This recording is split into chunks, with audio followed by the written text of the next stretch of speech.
Final Fantasy XIV is one of the biggest MMOs in the genre, sporting an ever-faithful community, constant development, extensive gameplay, and an immersive atmosphere. I never touched this game. Like, not at all. Okay, maybe like once, but I didn't talk about it. How dare you? Honestly, I'm not a fan of JRPGs, really, but I decided that if I wanted to have an honest opinion about the game, I should actually put some time into it to do it some justice. Final Fantasy XIV does not disappoint. Legitimately, I laughed so many damn times playing through this opening quest series and a couple of dungeons that I actually forgot I was playing a game. There's a unique and charming effect to Final Fantasy XIV that I didn't really notice until I logged in, and that's what I want to share with you today. So sit down, grab a cup of coffee, and listen to find out if Final Fantasy XIV is the greatest MMO that I never played. Also, big shout out to my sponsors of this channel. I am ever grateful for your support of me becoming a full-time content creator. If you are interested in joining and becoming a part of the Caffeinated cult, I gotta come up with a better name. Click on the link down in the description. Anyway, let's get into it. Logging into Final Fantasy for the first time, I'm greeted with the most important screen of any MMO or an ARPG or any combination thereof, the character select screen. I have a total of 6 races that I am given. Now, bear with me, I'm gonna do my best. Ready, everybody?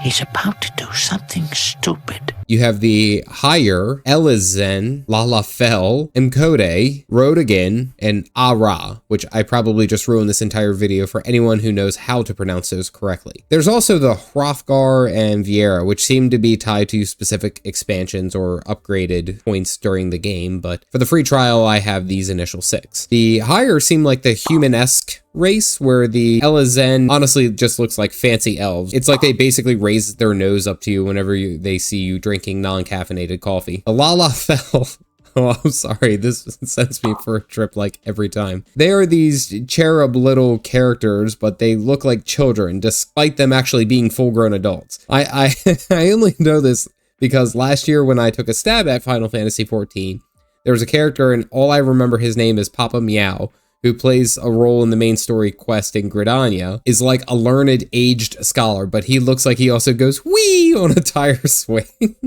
Then there's the Mkode, which are, well, they appear to be cat people. A healthy mix of human and feline. I suppose we really shouldn't ask if they use a toilet or a litter box, but if you want to get some good anime feels, this might be the way to go for you. Then we have the Rodigan, which are these massive beef capes. Like, good God, look at the size of this dude's biceps.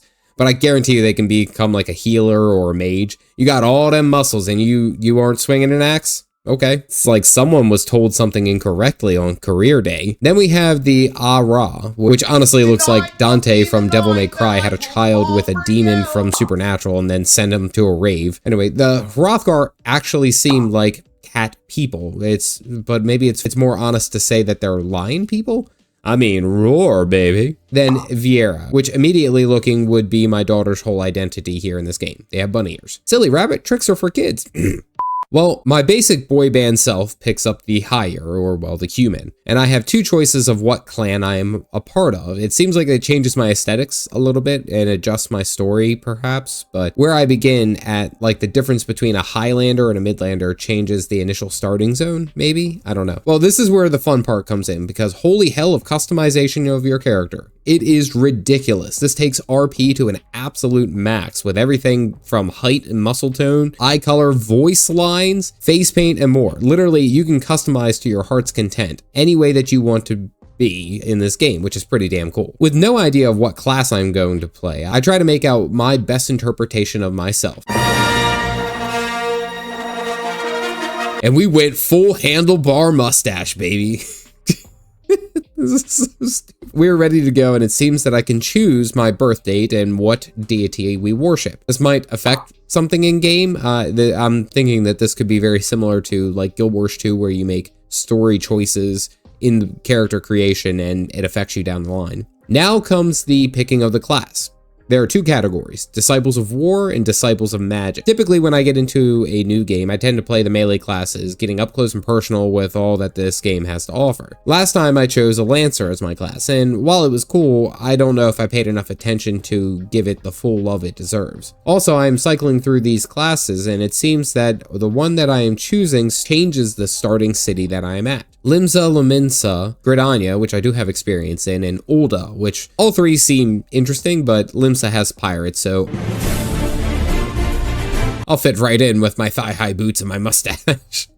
Oh my god. Well, I decided that the Marauder is the way to go because basically it looks like a warrior. Oh wait, they evolve into a warrior down the line. Interesting. It's like a more fashionable Pokemon game right here, but it seems like the classes are locked behind a specific role, meaning that the warrior is always going to be the tank, or marauder, whereas the lancer and the dragoon, which it evolves into, will always be melee DPS. I believe that is correct, which makes it even more interesting, especially down the line when you are getting into grouped content. But it seems like I can play longer down the road and eventually unlock all these classes on a single character, so I can have the Caffeinated Dad become a lancer or an arcanist, or if I spend more time in this game. This is actually such a damn cool feature because it essentially removes the needs for ults unless you want to have a different looking race. I actually really can appreciate this here. I am now met with the first cutscene, and my Mr. Clean lookalike is being assaulted with melodic music and someone telling me to hear and feel, which my Marauder just looks generally displeased. Well, he gets a full-on single turn solar beam and then gets an armor upgrade and summons an axe out of thin air and against what apparently is a simple guy in a robe. Actually, I feel like I've seen him before. I'm still rocking the original leather, but now I'm on a boat. And it seems like I'm sailing somewhere, but this nice chap, Brennan, is asking me questions and chit-chatting. And honestly, there's a ton of reading thus far, and I'm only 5 minutes into the game. I hope it isn't like this for the entire game.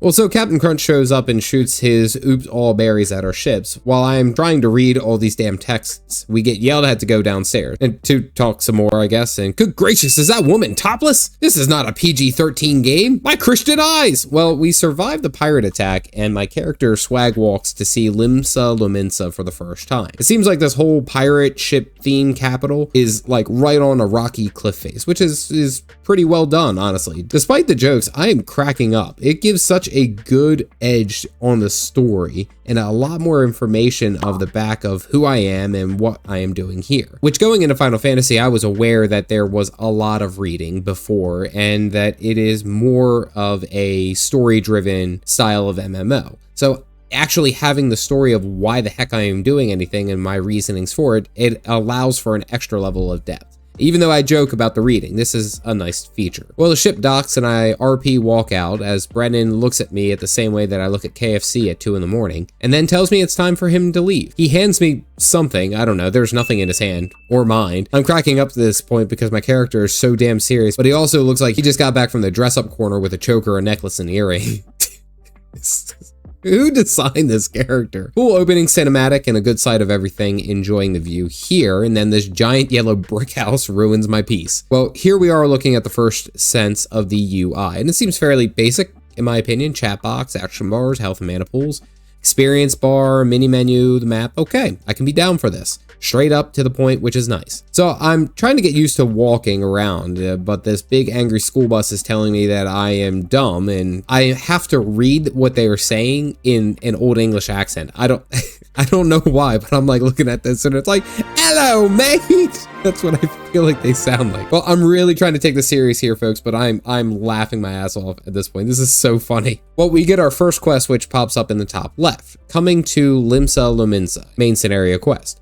It appears that off to the right there are some dialogue boxes showing us what our duty list is, and I interpret this as my questing for my use, questing log. Well, I gotta talk some more to get to an elevator lift to the Drowning Wench to talk to Balderon. Throughout this journey in Final Fantasy, Galactic has been waiting and conversating for different pieces of advice to really help me understand this game better. Galactic has been imploring me to try Final Fantasy and give it an honest go for a very long time. He's also been a very longtime supporter of the channel. So of course I couldn't play his favorite game without actually including him in. And basically his character just flies around and stalks me this entire time. Well, we get to the Drowning Wench and Balderon has a do-rag and he looks identical to Brennan from the boat. Maybe they were brothers. Well, he's got an English accent far worse than any of the other ones I've seen this far. I get more invisible items handed to me and then a whole cohort of angry bananas show up because they think I was responsible for the pirate attack. Now I'm just gonna say this, but why doesn't anyone button up their shirts in this game? Like, we really are rocking that deep V from 2015, aren't we? Well, our old English chap covers for us, and then he rolls a nat 20 for persuasion to get the banana bunch to sit down and have a drink. That was a weird ass line. Like, damn, he's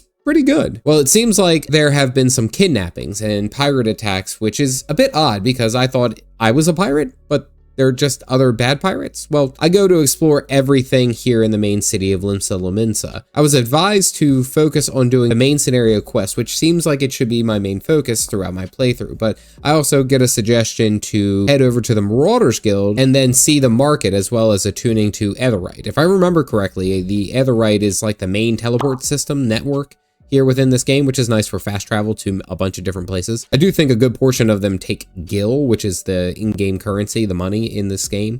But for some reason, teleporting straight to them is like super damn expensive. Why the hell is that? Well, another angry banana comes to tell me what I already know about the Aetheryte, but damn, this dude's DV just got much lower. It's so low compared to everyone else's. And I finally joined the public instance of the main city, and there are tons of people here. I have this little herb next to my character's name, and I've seen this before. This means I'm a sprout, which is nice because it shows other players that I might be new, which is a good thing, I think. Or it might make me look like a complete noob, I have no idea. But I love the amount of people playing and wandering around. It's just great health for the game, I believe. I mean, if I was a new player coming in and I saw all this, I would say, you know what, damn, this game is popping. There's a lot of players here, which actually makes me even happier about the state of the game because I haven't heard much from Final Fantasy XIV recently. Their Dawn Trail release, which is happening, supposedly happening later this year. So I believe they're in kind of a lull for the current moment, but seeing all these people, it's pretty good. Galactic shows up on his character, a Reaper, which is hilarious because his character looks so sweet and innocent, but hey, guess what? I can snatch up your soul.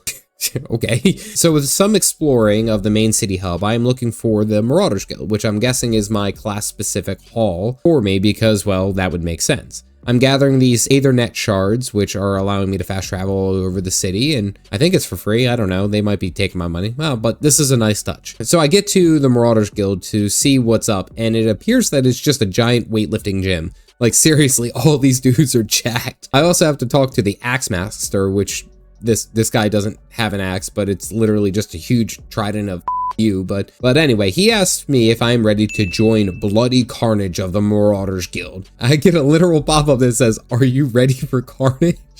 This freaking game. Well, I select yes, and my guy just goes, "Oh, you got it, boss." The dialogue boxes in this game are freaking sending me. I get the OK Ghost Rider flight to talk to our pirate buddy over at the Drowning Wench, but not before I get another quest for the Marauder for me to kill some rats, lambs, and ladybugs. Turns out all the carnage was just a 9-to-5 job at your local pest control. It seems like I'm not high enough level to jump in and get my next quest for my MSQ, so I take a look at the pest control quest, and literally the first effing mob that I fight aggro's a level 12 Gooboo.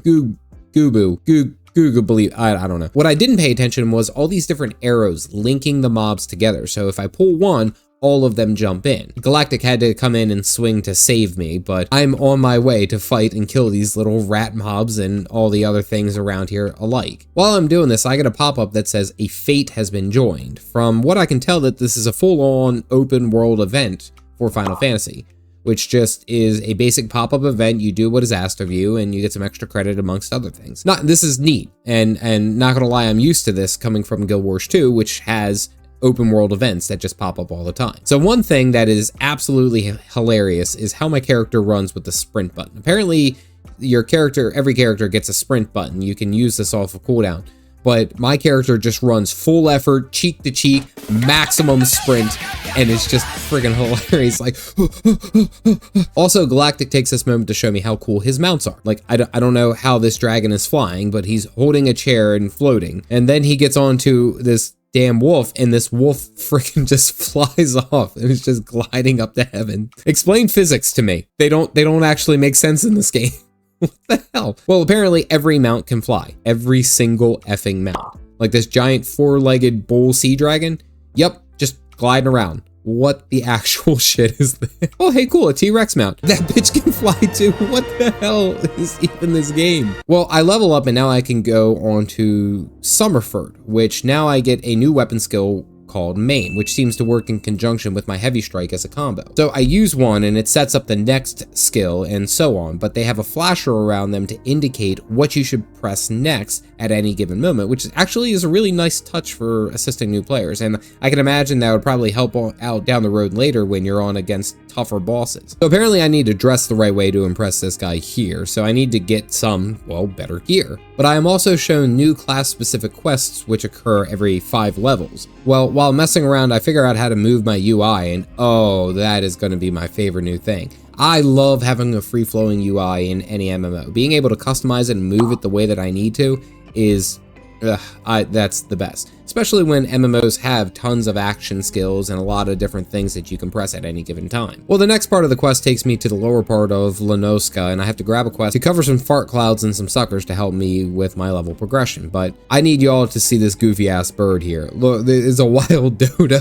Look at their faces. Who designed the characters in this game? I get a new skill called Berserk that guarantees my next 3 attacks are critical hits, so I'm able to do some big boy pumping damage, which is cool, but apparently I need to kill these megalo crabs, which is causing problems, which also then spawns this cutscene where Salk shows up and then this older dude, Nedard, comes running full sprint because one of the mega crabs are about to eat his kid. Well, this is a duty pop-up that requires me to be at a party and it level syncs me to make sure that players don't trivialize everything. These crabs are about to eat this foul-mouthed little English kid, but I need some crab cakes in my mustached life. Well, here we go. Well, these little ones are easy, but then this guy here is a level 15 chunkermunker, and I, for some reason, am able to slice him down very easily. Well, he calls for more of his friends, and it turns into a full-on crab raid. Once the duty is complete, the kid apologizes and tells a gripping backstory about how his folks died. I probably skipped through all this, actually. I don't need that sadness in my life. Well, I get some gear, enough to present myself to Stale Worm.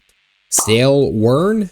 Stale Worm. Anyway, he asked me to investigate this grotto, which I think is hilarious because this guy's known me for 5 minutes and he's like, boom, you're good to go, fight and die for me. Well, I enter this duty, which again is a small personal instance, and I run into this cultured conjurer who is, well, another British lady but with catty.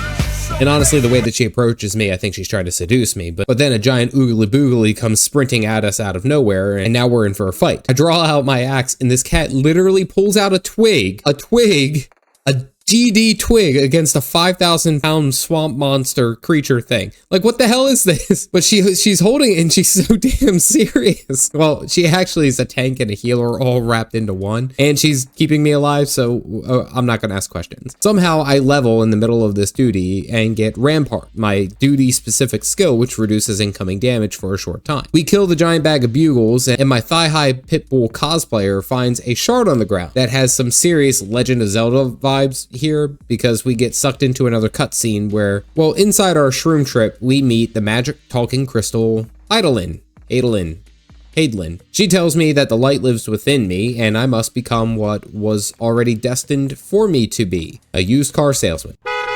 No, I'm kidding. I'm supposed to become a warrior of light. Legendary warriors from old who stood up against the big bad during the calamity. I think I have that right. Well, I wake up from my trip to find out that I'm literally just laying on the ground and our cat lady is just waiting for me to rouse. She shows me a pirate dagger that was used to piss off the Oogie Boogie to go and attack us. She says some more tea and crimpet things and just runs away, but now we have to report back to Stale Worm of what happened. And basically he says, interesting, go yell at my workers who were just lounging around on their scheduled break. I mean, I really should honestly report this man to OSHA because people are required their 15-minute breaks here and there. Well, this one, Severin, stole some oranges, like Gangplank from League of Legends, so we have to go and emote on them. And no, that is not an exaggeration. That is exactly what you have to do on this quest. Go /doubt him. This freaking game. Well, actually, he was stealing oranges because his henchman got captured and he had to give these oranges to some goblins. Makes sense, doing the wrong thing for the right reason. Well, I go and run a couple more errands and I inadvertently aggro an entire camp of pirates. Like level 9, like 6 of them. I think I'm doing well, but I'm getting my face kind of pushed in, and somehow I aggro more of these. Galactic just sits on the sideline eating popcorn watching me die. Well, somehow, because I attacked a pirate chasing me, I aggroed 5 random plant Pikmin people. Like, what the hell? Get off of me, mate. I mean, well, I die and then get rezzed, and I get another level and get 2 abilities. Overpower, which seems to be like my basic AoE, and then Defiance, which increases my enmity generation, which I was explained to as my character's threat level, how much threat I generate against a certain mob for tanking. Starting to piece together the whole tanking skill stuff. Nice. Well, I go out with my cat girl to stop some more evil pirate shenanigans, and then I get back to the pirate captain at the Drowning Wench, who tells me all about the inn and what is available to the player. I hop up into my room, which is already nice that I already have like my own player housing, kind of. I have an item chest, a journal, which appears to run through the story of what I've already done. This is cool. This is all right up front. I've only been playing for about an hour. I heard there was player housing in this game, but honestly, my room to myself right off the bat is also pretty nice. It also appears that I can play whatever music I want if I've unlocked it, so that's actually pretty damn awesome. So I helped this lift operator collect some seedlings, which oddly enough are just randomly held by a pack of jackals. Like, do people really need that much help they can't fight off a random dog? Also, Galactic gets abducted. We get the Swift Perch, and it turns out that the pirate city-state only has like one functioning lighthouse, which seems kind of like a massive oversight if you ask me. Well, on my way to figure out the whole lighthouse won't burn bright thing, I get attacked by another giant crab. I fight for aggro against this other marauder who is tanking, but the mustache wasn't enough of a distraction for it. Well, I get to setting down this brazier thing to light up a torch, and somehow it spawns an angry flying pumpkin. Like, where the hell did he come from? But we finish working at the lighthouse and we go check in with our girl at the Swift Perch, and now I get to play the running simulator, which has covered us the whole damn map. I may be just complaining on my own bit here, I'm not gonna lie. I just so much running. The Forge Master gives us the thumbs up and sends out a fixer to light the bad boy that we just had an issue with. But apparently there's some more trouble down at the dry docks, which kind of sounds like should be docks that are wet. I get a new helm and some other gear, and my character just, I mean, look at this. This is just terrible. I mean, at least it matches, I guess. I've never been fashionable, but damn, this is hilarious. This sash is killing me. Well, I finally find a chocobo keeper, and legit, I'm mad at myself that I didn't just hop on these bad boys and ride all over the place, because it makes traveling a hell of a lot easier, faster. Well, I need to deliver a missive to anthropologist at the dry docks, which I legit have no idea what I just said. I may have just said someone's name, or maybe I summoned a demon. I have no idea. Well, it turns out this guy is just building a big old ship, and the problem is that the ship needs skilled artisans, but they are missing a shipwright named Frilsmead. Frilly boy. Did someone's cat like walk across the keyboard when they were writing down these names? What the hell? Well, I have to go emote on Halbrada, and he starts swearing on his nana and says that there might be something in the salt strands, and go figure, the only rock right outside of the town. And here's our guide Filigree, literally just sitting here. Well, he won't go back to work on the boat because he needs to right a wrong. He tried to get supplies in and out to a boat that's offshore, but a storm came in and wrecked everything. And now the cargo and all the important stuff is lined on the beach, but there are like some baddies guarding it, so he can't get too close. Well, not gonna lie, this is pretty cut and dry. This guy is not really to blame, but I mean, he doesn't know how to swing a sword? Come on now. So we go to collect materials all along the beach, and geez, like, dude, it's just some small mole creatures. You are one of the giant boys. You could easily like rip their necks off, but I recently got a new skill called Low Blow, which seems like it is a stun. Really fitting for the tank slot, so I'm pretty excited about this. We get the supplies and then have to RP walk all the way back to where the boats were, and I'm not gonna lie, I'm getting tired of a walking simulator. Well, I suppose this isn't too terrible, I guess. Aunt Jemima tells me that there are some angry pirates who want to destroy the Victory, which is the big boat that everyone's working on, and I need to go and talk to someone called the Storm Captain, which, holy hell, that's an awesome ass name. Like, if that's a title, like an official working title, that's pretty cool. Well, it seems that there are some evil pirates literally right around the corner. Like, you could see them right where you were sitting. They are within bow range, and nobody thinks this is odd. Like, I mean, I'm not the only one who's saying this. You can't judge a book by its cover, but come on, guys. Well, I go and talk to the pirate, and of course he gives me the old English muffin shakedown because I came and bothered him and his boys. Then he says that he doesn't even want to be here. He's just hanging out to get his boy back, and that they are definitely planning something. Again here, though, with the deep V's in this game, I know it makes you all fierce, but they're showing a whole lot of chest without any chest hairs. Anyway, his pals and him just storm off. Well, the Storm Captain is on high alert now. Like, now you could literally see the pirates almost in earshot, and all you had to do is remove, anyway, bad business. Well, now the pirates are definitely up to something. Literally, I saw a pirate right on top of the docks overlooking them. Like, the security here is horrendous. Y'all probably could have stopped this, but geez, everyone's afraid to do something about it. I get to the top of the castle where there's literally a pirate watching from there. Like, he's not even hiding or crouching. He's just standing there like, ha! ah, you found me. Like, bitch, am I blind? It turns out when you are in a party and if your party members are not on the same quest, they can't see any specific quest related NPC or instance. So it really looks like you're just insane and talking to yourself. Galactic's like, oh, is there someone here? I have no idea. I have no idea. That's pretty funny. Well, we get back to our storm captain and somehow the pirates got through the gates and they are trying to blow up the Victory ship. Like, I am not one of those people who calls out shenanigans, but how did they sneak by like hundreds of guards? Like literally just walk up and see these asshats just chilling here. How come nobody stabbed them or shot them with an arrow? Or better yet, why are your guards here so damn weak? Like, do something about it, my dude. Well, I RP slice and dice through a couple of these mobs to find the angry pirate from before, and spoiler reveal, it is the father of the shipwright who is working on the boat, and he is an angry pirate, and he's trying to get back at the whole Limsa Lominsa city-state because his son left the pirating thing for the good pirates, I guess. Bear with me. Well, we roll up and the storm captain gives us the O-face. Apparently, I need to RP duel this salty sea captain, but it's actually fairly easy. The shipwright is sad because now we are fighting against his dad, and this is all going fairly easy until these like lizard fishmen run up and they're called Mamulja. I have no idea where these asshats came from, but they were like 6 to 7 levels ahead of me. So the storm captain runs in and is like, I will take the brunt of it. I'm like, honestly, good. Earn that damn title. I leave them to go kill the rest of these lackeys, easy peasy. Then this absolute hulk of a dude is on the ground and his son standing over his dying body just to say some sentimental pirate shit before he died. This was actually kind of sad because like right at the end of his life, he praises his son. Well, I come back out of my instance to finish up this quest to find Galactic doing some hilarious squats because you know what, thick thighs save lives. I get the quest finished and now I need to head all the way back to Limsa Lominsa, but I remember the chocobo. They basically run me all the way there for like 15 gil. That's such a relief. Well, I also need to get my class specific quest, which has me slaying 3 Galapagos turtles, but I need to go back to the Balderon boy again at the Drowning Wench to decipher a note that we found from killing the lizardmen, I think. Oh wait, they're fish. My mistake. It turns out that they weren't just trying to destroy the Victory ship as payback. It was meant to be a giant distraction so they can literally body snatch people all over Lenovska. Slamming in your windows, he's snatching your people up.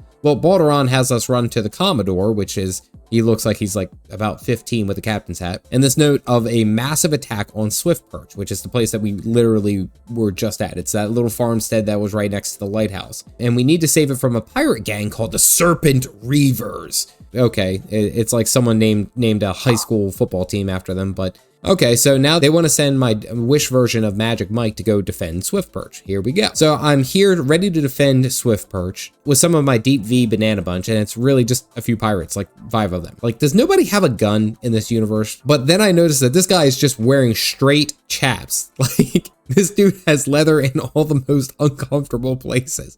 He took thigh high way too far. It's just a banana hammock. That's all he's got. He's just got a banana hammock on and he's gonna raid this town. I don't want to be captured by him, guys. Please. Well, the fight begins and we all charge out ready to fight these guys. This is another duty, so I sit back and have to do it all myself and let the guards take most of the damage. This goes very easy, honestly. I'm just wrecking everything. It really isn't an issue, as the Pittsburgh Steelers are holding the O-line. It's actually a really ridiculous sentiment if you think about it. Like, I'm just trying to defend this town against some scantily clad pirates.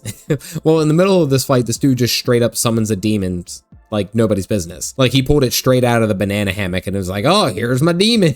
This battle is won and the Yellow Jackets go to chase off the rest of the pirates, leaving me alone. My Marauder's spider sense is tingling and he turns around to find a masked mage who causes the sky to grow dark and summons a massive demon out of the freaking ground like it's no issue. Like, y'all, I just went from fighting half-nude pirates to fighting a literal dual-wielding demon. The worst part is that this guy is like 3 times my height and he's only a lesser gargoyle. Well, I actually clear him out pretty easily, but initially I'm like, what the hell is this? Now I move on to this angry black mage, and here comes our twig-wielding cat lady to save the day. After like 2 minutes of slicing, no problem, he's dead. Y'all can't do this to me. Giant demons right after fighting some extra dancers from Chip and Dale's. Like, what the hell is even this game? Well, I find out that the cat lady's name is Yasholta, and I'm probably wrong on that. And apparently the stash knows where she is from, like a unique secret order. Banana Bunch comes back only to find that there's nothing left but dead people, and I leave the instance to find Galactic doing more squats. Like, good lord, that's gonna be a hell of a quad workout. After a quick walk back to report to the Commodore, I am treated like a hero with all these people excited to see me, but then in walks this absolute giant of a lady, Admiral Blow His Wind. Bothswin. I almost said blow his wife. Good God, how am I supposed to pronounce these names? But it seems like this lady is the Admiral of Limsa Luminsa. She's excited to meet me because apparently she's been watching all the good that I've been doing. Kind of creepy. This tank walks up and hands me nothing. There's nothing.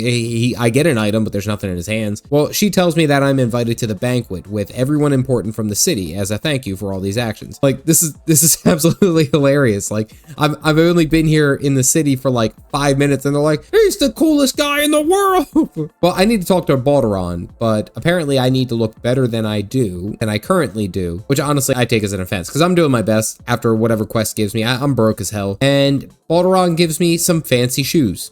Like, that's what qualifies me as fancy. It isn't the skin-tight chest armor. Nope, it's the damn shoes that maketh the man. Well, the guard won't even talk to me until I put these little fuckers on. But he's like, oh my gosh, you're wearing shoes? This is the best thing ever. I got so mad. I was like, really? Like, it don't even match the outfit. And you're like, yep, fancy, he's in. Then we get this beautifully voice-acted cutscene.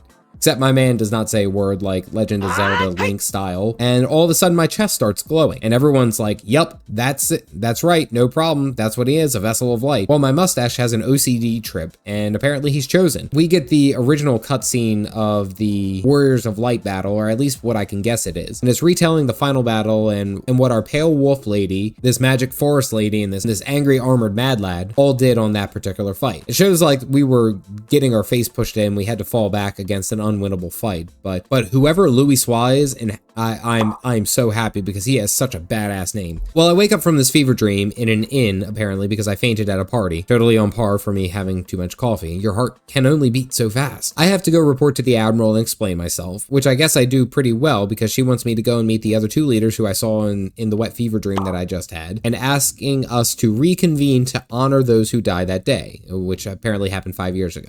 Okay, not gonna lie, I get boosted to hero status like way too fast. I've been here for maybe a day, and now I'm like your favorite trusted advisor. The stash was actually meant to make people less trustful of me, but okay. Well, anyway, I fly on this airship now. Balderon is overly excited for me, but I walk onto this airship and it's just this giant flying ship, and it's just me and the pilot. That's it. Like, nobody else is there. There's not even any seats. Like, what the hell am I supposed to do? Well, I get a cinematic and everyone's waving goodbye to me in the goofiest fashion. I mean, wacky waving inflatable arm flailing tube man. I get a cutscene which apparently is a Darth Vader tribute band, and I get another cutscene where it seems like this massive dragon is fighting a fleet of airships and it crashes and it's somehow a part of this guy's empire. These guys have all sorts of technological magic kind of stuff at the same time, I guess. And it seems like during this cutscene, there's two engineers who are just having a chit chat, and this absolute Chad of a Death Knight walks up and slices one into oblivion. Maybe this dude was a spy? I don't know. But this dude is absolutely a villain. Then he puts on his dragon helmet and then drops this cryptic line about magic.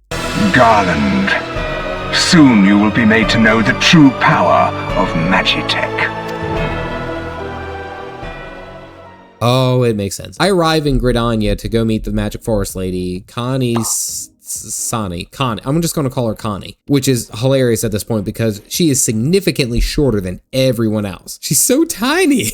Well, she signs the papers agreeing to honor those lost, and now I have to sprint to the airship again to get to Olda, another singular, lonely captain boat ride. Two grown men on a boat with no seats. Dreams really do come true. So just shut it. Well, I get to Olda to go talk to the angriest warrior in this game, who's honestly clearly just wearing a wife beater. You see it, it's just a white beater shirt. So I meet this dude. He agrees to meet and honor everyone, as well as his Magic Forest Lady counterpart. No issue here. I head back to the pirate capital to visit the Hall of the Novice, and oh hey, that's nice. That's me. I meet this guy named the Smith, which apparently I can train on specific dungeon related things here. This is awesome because I can do these exercises and get some upgraded loot while also learning some bits of the game and how I play into group role. Now, I'm fairly sure I know how to tank, but hey, if I gotta listen to someone RP just to get some free gear, tell me all about it, Big Daddy. Well, after about 40 minutes of these trials, I nearly have a full set of brand new armor and upgrades, which actually look really, really good. It looks amazing. I enter my first dungeon called Satasha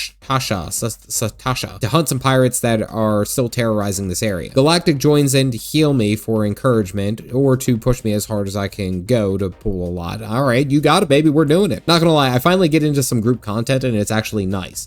I'm making some decent kills, getting some great experience amongst other things. Being Marauder, I am a tank, so I'm able to pull as much as I need to get the job done, and I'm actually having a really good time here. Galactic scares me a few times with his healing, but no problem. Easy dungeon path to the end, where we find some fish people are killing the pirates because, well, they're fish people. Okay, straight up, let's go fight. In my leveling, I've also gotten an ability called Tomahawk, which throws an axe at my enemies at distance, but the animation for this is just hilarious because he just straight up heaves his axe while throwing it. This is great. Well, we burn the boss super duper fast and finish the first dungeon. I get a pair of goggles that make me more and more look like Dr. Robotnik, and I absolutely love it. The next main scenario quest takes me to Tam Tara Deepcroft, where I tank everything again, and I absolutely love this, basically taking us through the core beginning dungeons as a part of the main story. This is neat because it encourages group play, and that's honestly what makes MMOs so damn great. I get to the final boss, Galvanath the Dominator, and like legit, he looks like an extra from Baldur's Gate 3. This is hilarious. Well, he melts super quick and is really no issue as a boss.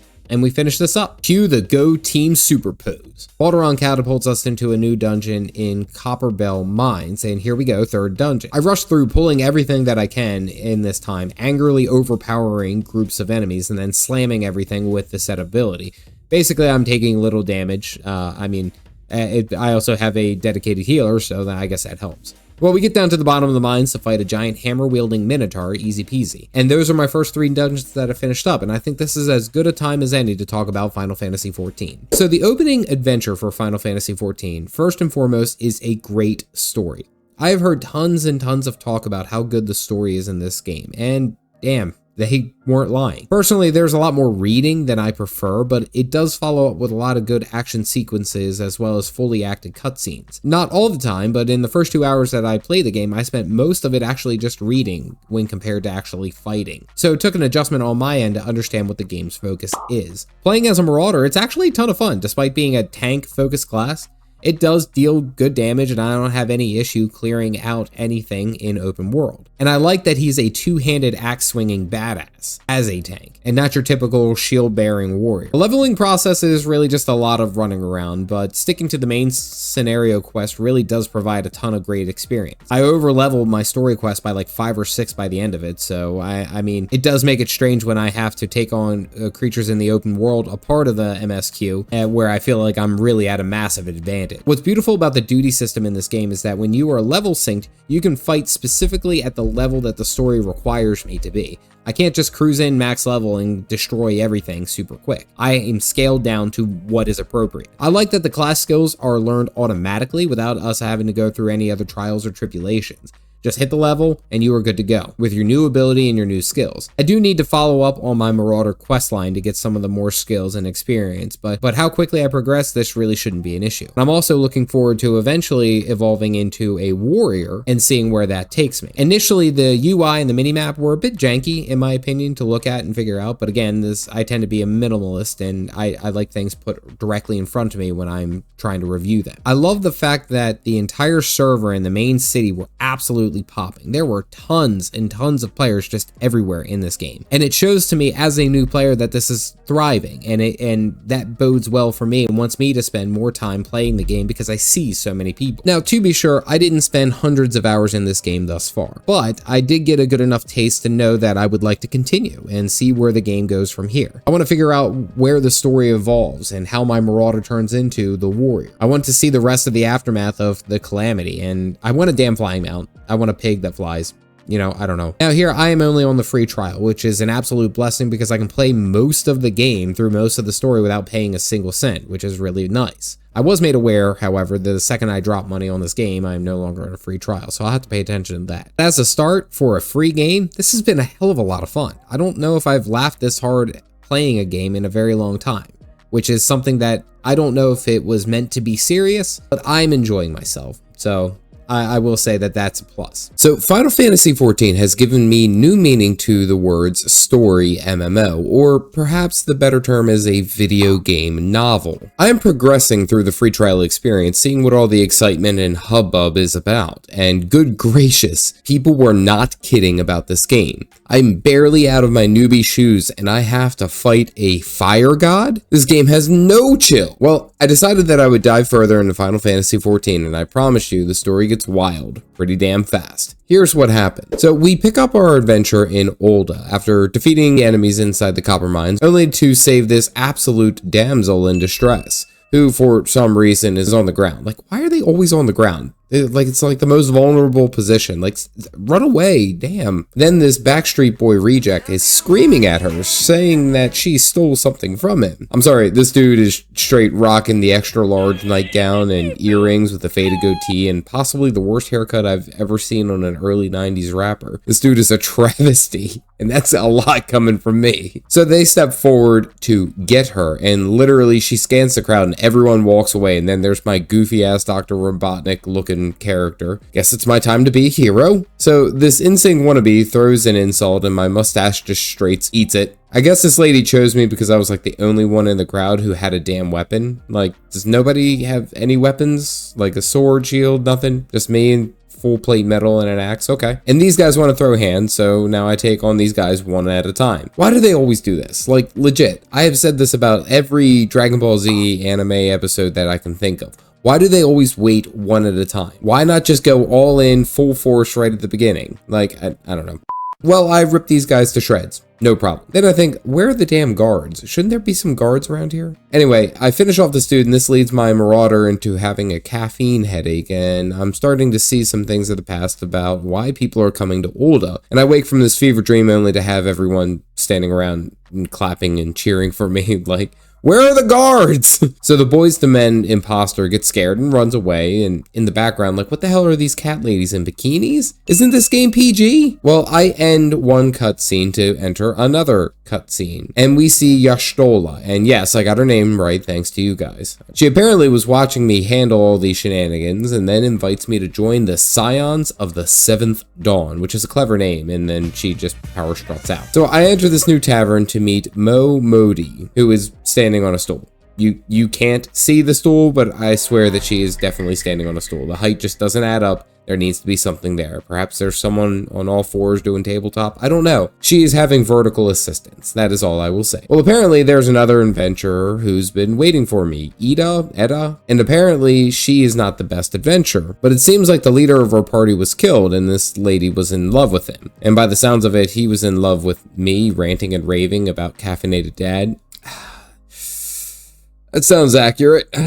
She runs off promising how she's going to be a better adventurer like me, but like, girl, I'm just as confused as you are. I wear Robotnik goggles and randomly faint because of a traumatic head injury. Like, I'm the example that you're trying to follow? Well, Momodillo here starts telling me about the Scions of the Seventh Dawn, and I'm going to read a small passage of this because this is exactly what I think her voice is, and I want you guys to suffer through this curse like I did. First of all, if you're wondering whether you can trust these Scions of the Seventh Dawn, you can.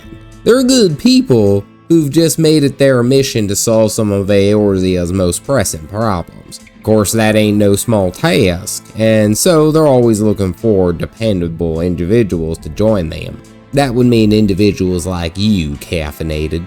Enjoy that curse for me. Now, I'm off to meet the Scions of the Seventh Dawn, and I think I see someone who I missed from my first attempt of Final Fantasy XIV. Papa Meow. Oh goodness, that's my boy. I know that face anywhere. Well, we have to head to Vestor Bay, but I take this time running around gathering each of the Aetherite crystals that I can see, just because I like having the fast travel everywhere, even though it starts to get pretty expensive. I'm lazy and I deserve to be treated like a king. Well, I'm outside of Ul'dah, heading towards Vestor Bay, and I run into these cactars, or cacutars. Look at these ridiculous things. Why do they look like this, and why do they move that way? Anyway, I start running all across the map, but I decide that if I'm going to be putting some extra time into the game, I should be focusing on setting up my bars the way that I like them. Moving everything around into the old tank UI that I had when I played Prot Warrior and WoW. That was a very long time ago. Well, I get to the Waking Sands and run into this Lalafell, who was singing, and apparently a 6-foot full steel plate armor marauder can just walk up to her and catch her off guard without her knowing. Really? Here's a fun fact about Lalafells. When frightened, they throw their hands up in the air to appear bigger and more threatening to enemies,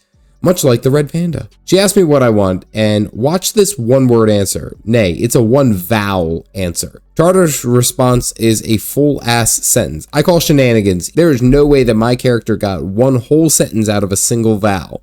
This is like those old martial art movies where they have the English dubs and it's like terribly matched, but I was cracking up. I was like, that's some bull crap right there. Well, I entered down into the bottom to meet the Scion of the Seventh Dawn, which really is just another pirate with a super deep V. And here I enter in to see the main group of people. And there's my boy, Papa Meow! He's right there, that's my buddy, look at his little face. Well, the scantily clad leader of the band is named Minfilia, which, I have to ask, like, how does her armor protect anything in this regard? Like, a sword slice or an axe to the midsection or chest is just going to cause catastrophic damage. I'm probably reading into this too much. And to be fair, I'm also in a room with a girl wearing reverse pants, a 200-year-old child, and a British cat lady, so I guess anything is possible. Well, Minfilia is telling me that the Scions are here to protect all of Eorzea from certain doom, and apparently these are all talented people who can do something unique. And it turns out that these hallucinations that I have is not just from caffeine withdrawal, it is actually called an echo.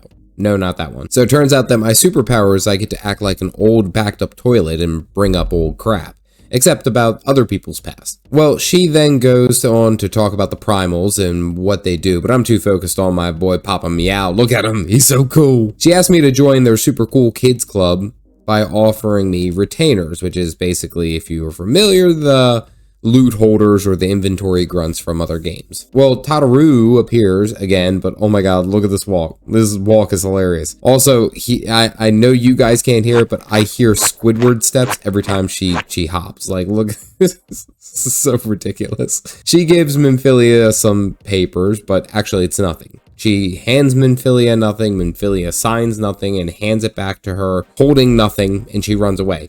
Like, they couldn't animate a piece of paper? Is that too difficult?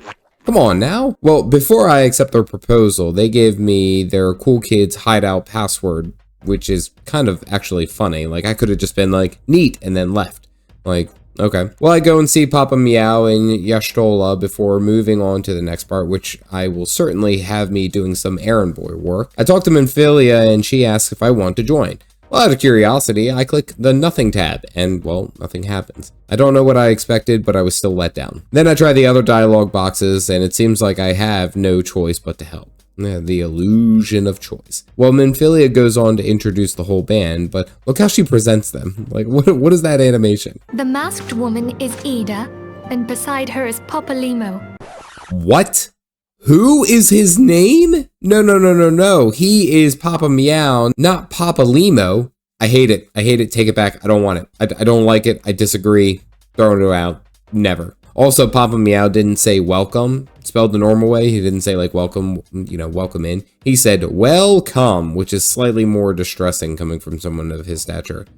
Welcome. Then we see Thancred, and this dude is straight up a very white voice paired with a Korean pop band look. Welcome to the team. Anyway, he introduces Yashtola, who we go way back, but then she says like 2 words to me. And then she introduced this Oriange, or Orange, which I'm sorry, his name is Urianger, and I will not apologize for it. He quotes something and ends up getting the "you better fix your effing attitude" look from Minfilia. And then we get our first quest as one of the cool kids club, and now we are off, traversing through the entirety of the GD desert. I get to the camp of Drybone to investigate some of the disappearing people, as well as some of the missing aetherite crystals. Well, I catapult into this pit and talk to Isambard, who appears to be just like some type of captain of this camp, I guess. It seems that there is a faction of creatures that are kidnapping people and sacrifice them to Ifrit, one of the primals.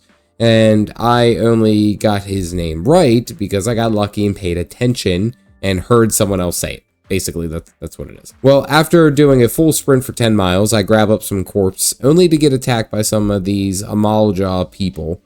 I easily dispose them, but then when I go to pick up the ripe corpses to return them to Isambard, and like, Just straight up, Caffeinated Dad just puts them into his inventory. Where do they go? You're not holding 3 bodies and like running the way that you are. Well, that doesn't make sense. Make it make sense to me. Well, it seems now we need to look at the investigation of missing people, and I run inside to find our boy band bitch. Like, come on, just let me throw like 1 punch. I'll say he slipped. I promise. Come on. Well, he denies knowing anything, and his character's name is Ungust, which is stupid. You have a stupid name and a stupid look, and you should feel stupid. Anyway, I step outside to talk to some of the villagers, only to be tracked down by Galactic. Galactic knows where I am at all times.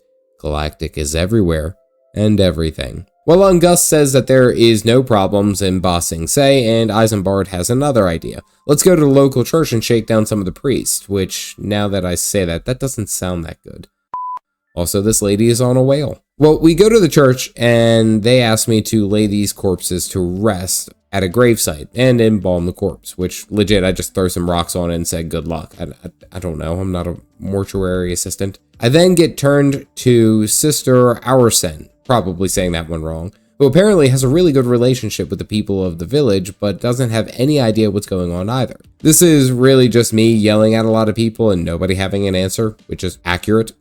Well, I get back to Isambard, and then Thancred rolls up and straight out accuses Aursen of sending people to be abducted by the Ifrit people. It's a bold strategy, Cotton. Let's see if it pays off for him. I come out of this cutscene and Galactic is doing push-ups. And not gonna lie, after a while here, Galactic is probably gonna be jacked. Like, you know, we did squats in the last video, we're doing push-ups in this one. We'll get there, don't worry. Well, we head back to accuse Aursen of shenanigans. We need to talk to some of the townfolk.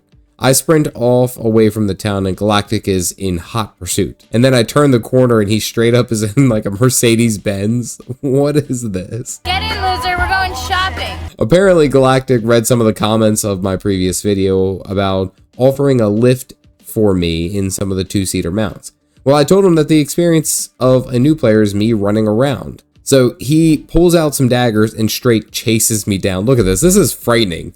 Especially because they're doing like the Naruto run, their hands are back. We talked to an uncombed urchin, which is just a weird name now that I think about it. We could have just called him like Timothy, or Kevin. Well, it turns out that I need to rescue our sister Aursen because she went to go and get something that one of the kids dropped right outside of town. 30 yards away from some guards. Like, I can see her from here. The hell are you guys doing? Can't you send like 1 guard? Well, Galactic nukes them all out of orbit, and we save her, only to report to Isambard to say if this lady was so evil, then she probably wouldn't have gone and risked her life to save a toy for a kid in town. Makes sense. Thancred is apparently waiting for me outside of the Amalja encampment to get some evidence of them being bad people, but I'm like, hey, they're 15-foot dragon bodybuilders. There's a good chance that they're evil. Well, Galactic does the whole nuke thing, clears out the whole camp for me, and I grab a letter. We double check this letter with Aursen, who was injured, apparently, and is now at the inn in town. And it turns out that someone is pretending to be a priest and is now feeding the refugees to the Amalja sacrifices to Ifrit. The plot, much like my blood vessels, thickens. Well, we find out that the disguised priest is recruiting people just outside of town, so Thancred and I pose as refugees, but I have seen this cheap beard before. Nope, it is that asshat Ungust, on tour with 98 degrees. I knew it! And it turns out that Ungust was just trying to protect his village by telling the Amalja where the aetherite minerals were being shipped to. And apparently he was also sacrificing innocents for his own safety in his own town. Like, legit, this dude is just like one of those scummy villains. Oh wait, he was also getting paid a crap load too? Yeah. Well, the Sash has had enough of Ungust and he starts to freak out, but he still doesn't tell us who's leaking the information of the Immortal Flames patrol route. Remember, the Immortal Flames are basically the military here in Olda, led by the angry wife beater guy. Well, I come out to find Galactic doing more of chest and try day, but I don't have time for those shenanigans. We need to go back to the Silly Scion hut and report this to Minfilia. She bounces us off to some random place to go look for, and I'm quoting, Mutamix bubbly pots. Like, come on, y'all. I'm trying to take this game seriously, but these names I feel like are purposely done to make you think that it's ridiculous. There's a character named Bubbly Pots. Are you serious? I walk out of the Waking Sands to find this. Nope. I don't have time to unpack this right now.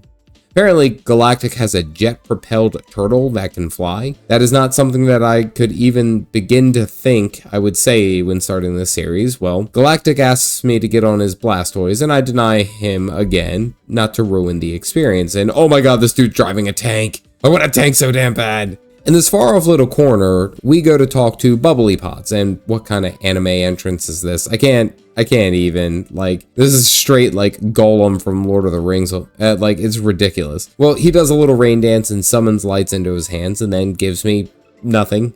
Like, legit, they could have just animated a dagger, like a stick. Come on. Well, Minfilia gets this back and now sends me to join the Immortal Flames to ambush the Emolga at their meeting place where Ungust was going to be. So let's go crash a party. We're here hiding in this like little narrow corner waiting for Ungust and the dragon statues to show up, and like all these Immortal Flames have deep V's. This is a trend in Eorzea. Out comes the Bernie bunch, and it honestly seems a bit too easy. Well, that's because it is. One of the Immortal Flames members is a traitor, giving route information to the Emolga and raiding the villages for sacrifices. I'm sorry, this dude straight up looks like a villain anyway. He's got that Grinch smile thing going on here. Like, why did anyone trust him? Well, we get into a big fight with everyone here. Ungust is taunting me from the rafters after we kill like 25 of these dragon guys. Like, they are dying faster than they can spawn. So like, what's the real issue here? Like, why are we having a problem? Well, then we get the programmed cutscene death where I get overwhelmed, which is absolute horse crap because I totally had that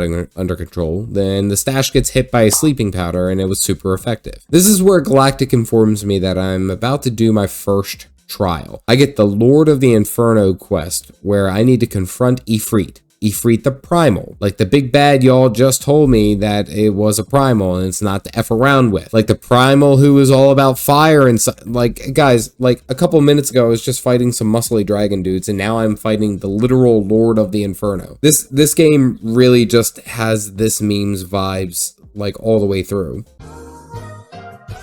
Good gracious, y'all. Well, we gotta group up, and it seems like there's only a group of 4, and obviously I'm tanking, so we need to get the healer and DPS combo. We get this awesome cutscene where we see the flame demon who comes bursting out of the flaming sky. Like, this is ridiculous. Well, Ifrit talks in old perfect English and then sneezes on everyone, which apparently turns them into mindless slaves for him. But apparently I resisted because another primal has already sneezed on me, or I hope it sneezed. But what is hilarious is that once they find out about this, like everyone's backing away from me in fear. Like, I am literally fighting the devil right now, and y'all are afraid of a guy who looks like Dr. Robotnik. Well, now we're throwing hands, and Galactic is not healing, so I'm relying on the faith of others. Oh geez. This fight is basically a tank and spank, but we get one mechanic where we're supposed to destroy a nail to prevent a massive explosion, and we actually don't do anything like that. Ignore mechanics and profit. After all that blustery, fiery show, the fire god goes down pretty quickly, and now we get a flame crystal, and followed that up with an immediate Legend of Zelda vibe scene of a fire crystal, and it looks like we're gonna have to collect quite a few of them. Well, waiting up on the ledge, which all good villains do, is Nero from our Darth Vader tribute band. It seems like I am on their radar now. Great. I come back to Galactic doing push-ups and getting physically fit for the trials ahead. Get it? Because we did a trial. We get back to Minfilia to talk about what happened, and the Thancred explains how primals come to be. Basically, they need Aether Crystals and faith, which I just kind of run off of coffee and the faith that there is more coffee. Respect. Well, the reason I didn't get persuaded by the Spicy Boy was because I have this echo thing, which is probably something I should visit a doctor about, but it makes me immune to primal influence. Well, then Thancred explains to me that once a primal has done their hot breath blast on people, it makes them a thrall for life, meaning that there is no going back. The only alternative is to unalive those who have been thralled. Okay, so everyone I was friends with dies. This is getting rough. Well, I get charged by these 3 goobers who all represent the grand companies of Eorzea, and it seems like they want me to join their Cool Kids Club too. I do have to highlight this because my character's name is Caffeinated Dad. The lines read as Master Dad, which, oh my god, I had such a damn good kick from. That was hilarious. Well, Minfilia says that I should hold off choosing until I go and see the remembrance ceremonies for the 5-year calamity mark, which is fair. Galactic tells me that it's time to do a new dungeon, which I'm absolutely down for. We get to this place called Halatali hot tamale, which seems pretty cool for a dungeon. So we join. Galactic is finally healing, and we cruise through this whole thing pretty much no issue. But also, I do want to point out that there was another character in this dungeon whose name was Galactic Milkman. Unrelated whatsoever. After pushing through this dungeon and clearing it fairly easily, we get down to the bottom to fight a giant bull minotaur dude. I actually don't really know what I did, but we killed him. Yay! I also got this really cool music roll thing that lets me play music at my special in place. That's pretty nice. Then Galactic drags me back into the dungeon because he wants to show me something, and he says that he wants to show me limit breaks. This is something that I've noticed, especially when we are in grouped content, as it seems to be like a shared experience that grows the longer that the group is in combat. Now, what's even cooler is that this limit break of level 3, every job has like a unique animation when used, but it's like a party-wide bar, meaning if one person uses it, then it depletes the bar and the effect goes away. Also, the Marauder Warrior limit break is just absolutely epic. I literally summon a massive rock shield out of the ground and slam it with a flaming axe. Like, come on! Oof. But also check out the Machinist. I have to keep my eye on that one. So let's go ahead and review this leg of the journey. The story has definitely picked up significantly, going from meeting some special people to fighting a literal god-like devil creature. Like, damn, Final Fantasy XIV, slow your roll. Ain't nobody need this level of pushiness, good gracious. Kidding aside, this has actually been a fantastic journey learning through here a bit more about the different areas other than Limsa Lominsa, but more specifically the new creatures and more information of what lies ahead. It seems like the primals are going to be our focus and our big bad through our initial journey of A Realm Reborn, because each time we get a crystal, it seems to be symbolizing killing another primal creature. This actually has me excited to see what we will do in fighting enemies down in the long run. And not to mention the Darth Vader tribute band lurking in the background, which we will have to fight. I guarantee it, we're going to have to fight these guys at some point and deal with them. But as far as class progression, that is where I lacked on this leg of journey, mainly because I got swept up into the whole Ulda shenanigans, that I actually didn't search out for a Marauder guild to level this up. Galactic has also hinted that I should be eligible to level my Marauder up to a warrior, but that is something I'm going to have to dig into and find out more about in the next video. Interestingly enough, I can't wait for more grouped content. I'll be honest with you. I've done some Guild Wars 2 raiding and fractals and dungeons, and it was alright, but I haven't done true progression on a boss since my World of Warcraft days. I don't know if I can get on that horse again wholly, but it might be fun to try it here and there. Now we are getting into the faster paced section of the story, and I am all about it. Character progression is a natural side effect of playing through any MMO, being many times the best thing about the whole damn genre. But in Final Fantasy XIV, unlocking the capabilities of your class is outstanding. In my recent time playing in this game, I went from a casual Marauder guild member to an axe-wielding beast. And no, literally, that's like what all the skills are related to. It's about being the beast and the beast gauge. Well, it has been absolutely satisfying unlocking this portion of my class. And here's what happened. So we pick up our journey in Final Fantasy XIV at the Marauders Guild. One thing I did not do in my previous video was the job-specific quests. Hold up. This is very important because it makes sure that I have unlocked all the abilities that I should have for my class, on top of actually allowing me to unlock the job-specific warrior class, which is kind of like an upgraded class. Well, I go ahead and talk to the Axe Master, only to find out that the foul-mouthed English boy who I saved at the crab rave, that was a weird sentence, well, it turns out that he ran off to avenge his parents. Now, in my haste through that backstory, it turns out that his parents were murdered by something the Kujata, but in my mind, I've already auto-corrected it to be the Kaiju. So, well, the Kaiju killed his parents, and then he ran off to play Pacific Rim. So we talked to the Axe Master's sister, Sulkweb, on how we should proceed. And actually, I think she's basically like a pocket healer, which is very convenient. We need to traverse to the Red Rooster Stead, which is in the middle of Bumble nowhere. There's like nothing nearby to easily teleport to. So I decided to play some gentle music while we travel. Country roads, take me home. I arrive at the Red Rooster stead after being tracked down by Galactic. Literally, he's like a heat seeker. Well, we questioned Nedard, and through careful deciphering of his old-timey English, like, good God, I had no idea that a sentence could have this many apostrophes. The kid had run off to hunt down the monster over by Aleport. Galactic is generally displeased that I am taking so long, but now Salk says that her guard friend is near that town and may know something about what happened. All right, I just got to point this out. What the hell is his name? It's probably Farstim, but I'm thinking Fartstim. His name is Fartstim. The hell, man. Well, he saw the kid and let him run off. So we go scavenge hunt for all the clothes, bags, maybe a body. I don't know. At this point, we're just foreshadowing.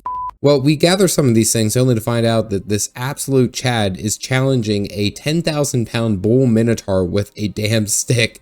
Like, unrelated, though, this monster honestly just looks like Donphan from the Pokemon universe. Just throw an Ultra Ball and call it a day. But the kaiju uses a super effective earthquake, and the kid gets launched like 30 feet, face first onto the ground. But unfortunately, he's protected by plot armor. Then, in a twist of event, there are jackals waiting right there at the very bottom. Like, legit right where he landed. I need to show you a before and after. I'm calling BS here. Where the hell did these angry raptor kittens show up from? Make it make sense to me. Well, Sighart looks up as we sprint towards him, and we see him whisper caffeinated. I kind of lost it here. Like, he got catapulted off of a cliff, and the first thing he asked for is a cup of coffee. Like, what a Chad. Me and Silkweb cruise through a few packs of these jackals, like, no problem, but then comes another programmed cutscene where we're being overwhelmed. Oh my goodness, that's some bullcrap. Well, Wernzone shows up and straight up KOs the competition, but like, I totally had it under control. I mean, these angry Pokemon, we had them. Well, Donphan from a distance watches us run away to the Red Rooster stead, which the Axemaster said, follow my stead. Nope, guess I gotta run this whole ass distance because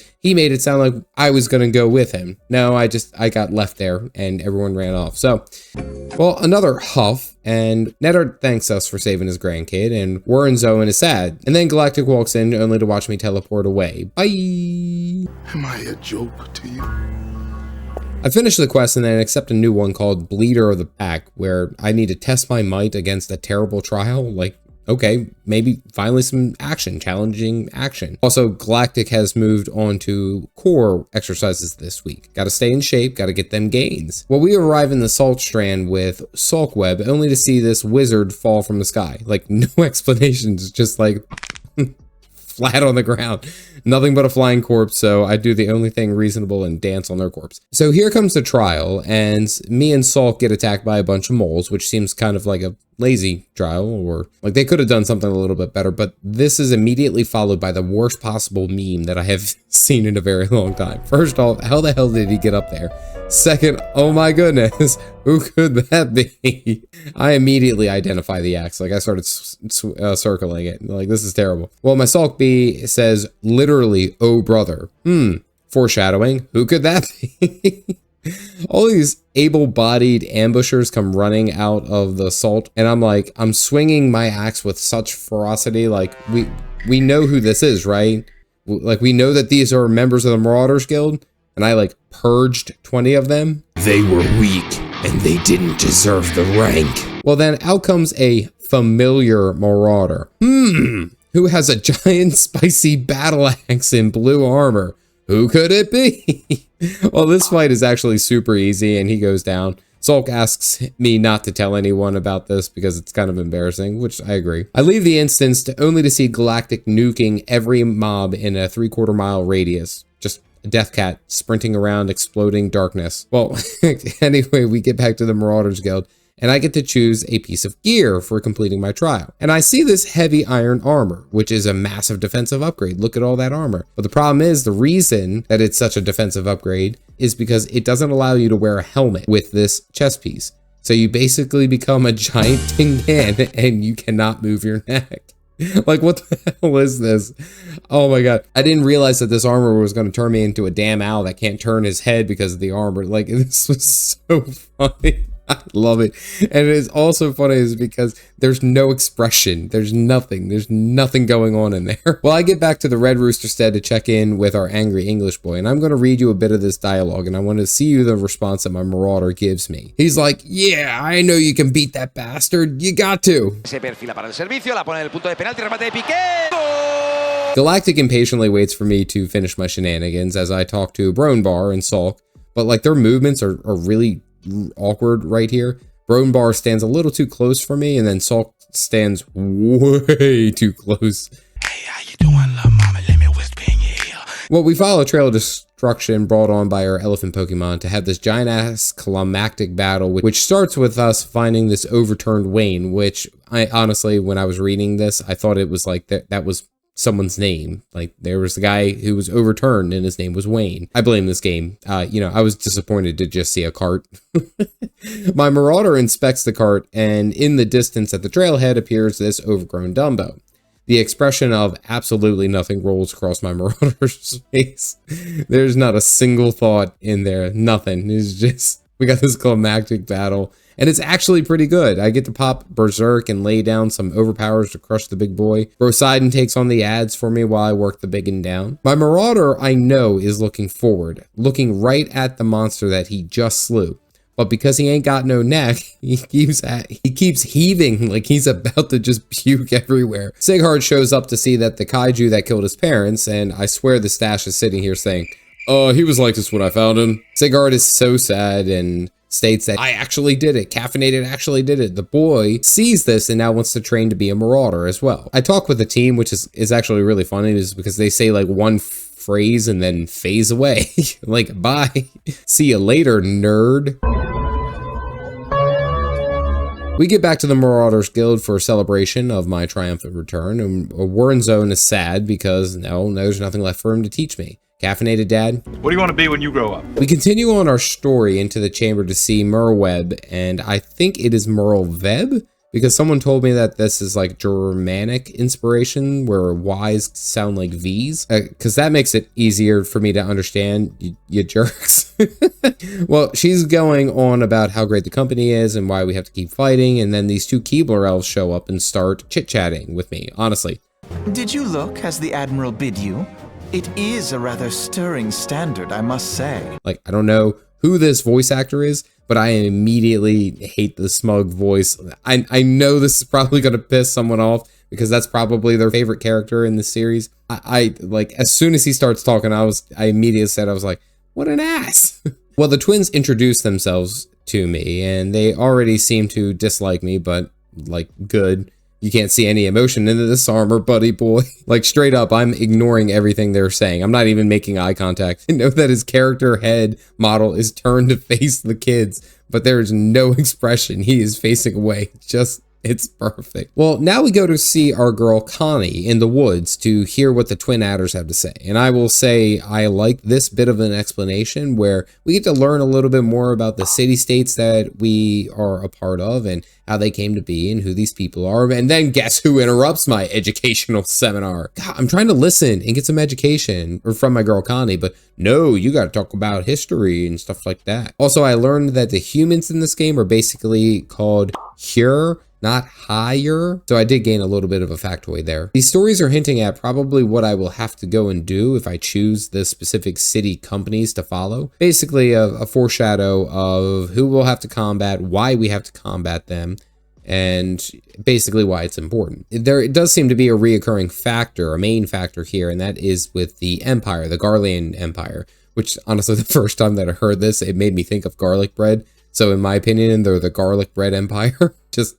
enjoy my hell, folks. As I'm listening, Santa's elves are hinting at what I will have to deal with as far as the primals and beast tribes that worship them. Okay, I get it. I got to deal with the Beastie Boys first before I can ride off into the sunset. I come out in Galactic and I have a seat in the rain. I'm also glad that he decided that he didn't need to do any more sit-ups, because honestly, I don't need an overpowered cat chasing me down everywhere I go. I arrive at last in Olda again to listen to the angry wife beater guy, and who is this lady? Oh, she looks fancy. He goes on about how the prosperous desert can be and why we need to support Olda. Like, dude, I just killed a fire god for you like 2 days ago. Can you just chill? And guess who ruins my peace? Here we go, talking about flags again. It's me. I am trying to listen to the speech at hand. Shouldn't you be, like, looking for the hobbits in Isengard? Anyway, Ralbon picks up this Lalafell, who appears to be the Sultana? I may get that wrong. Like, the big queen of this place. I mean, that's awesome, especially as Ralbon is now a walking chair. But also, I gotta give him, like, mad props, because I want to guess that the average Lalafell weighs, like, what, 50 pounds? And he's basically doing a T-raise out to one side with no clear counterweight for, like, 5 minutes straight. Mad respect for the workout. Give it that.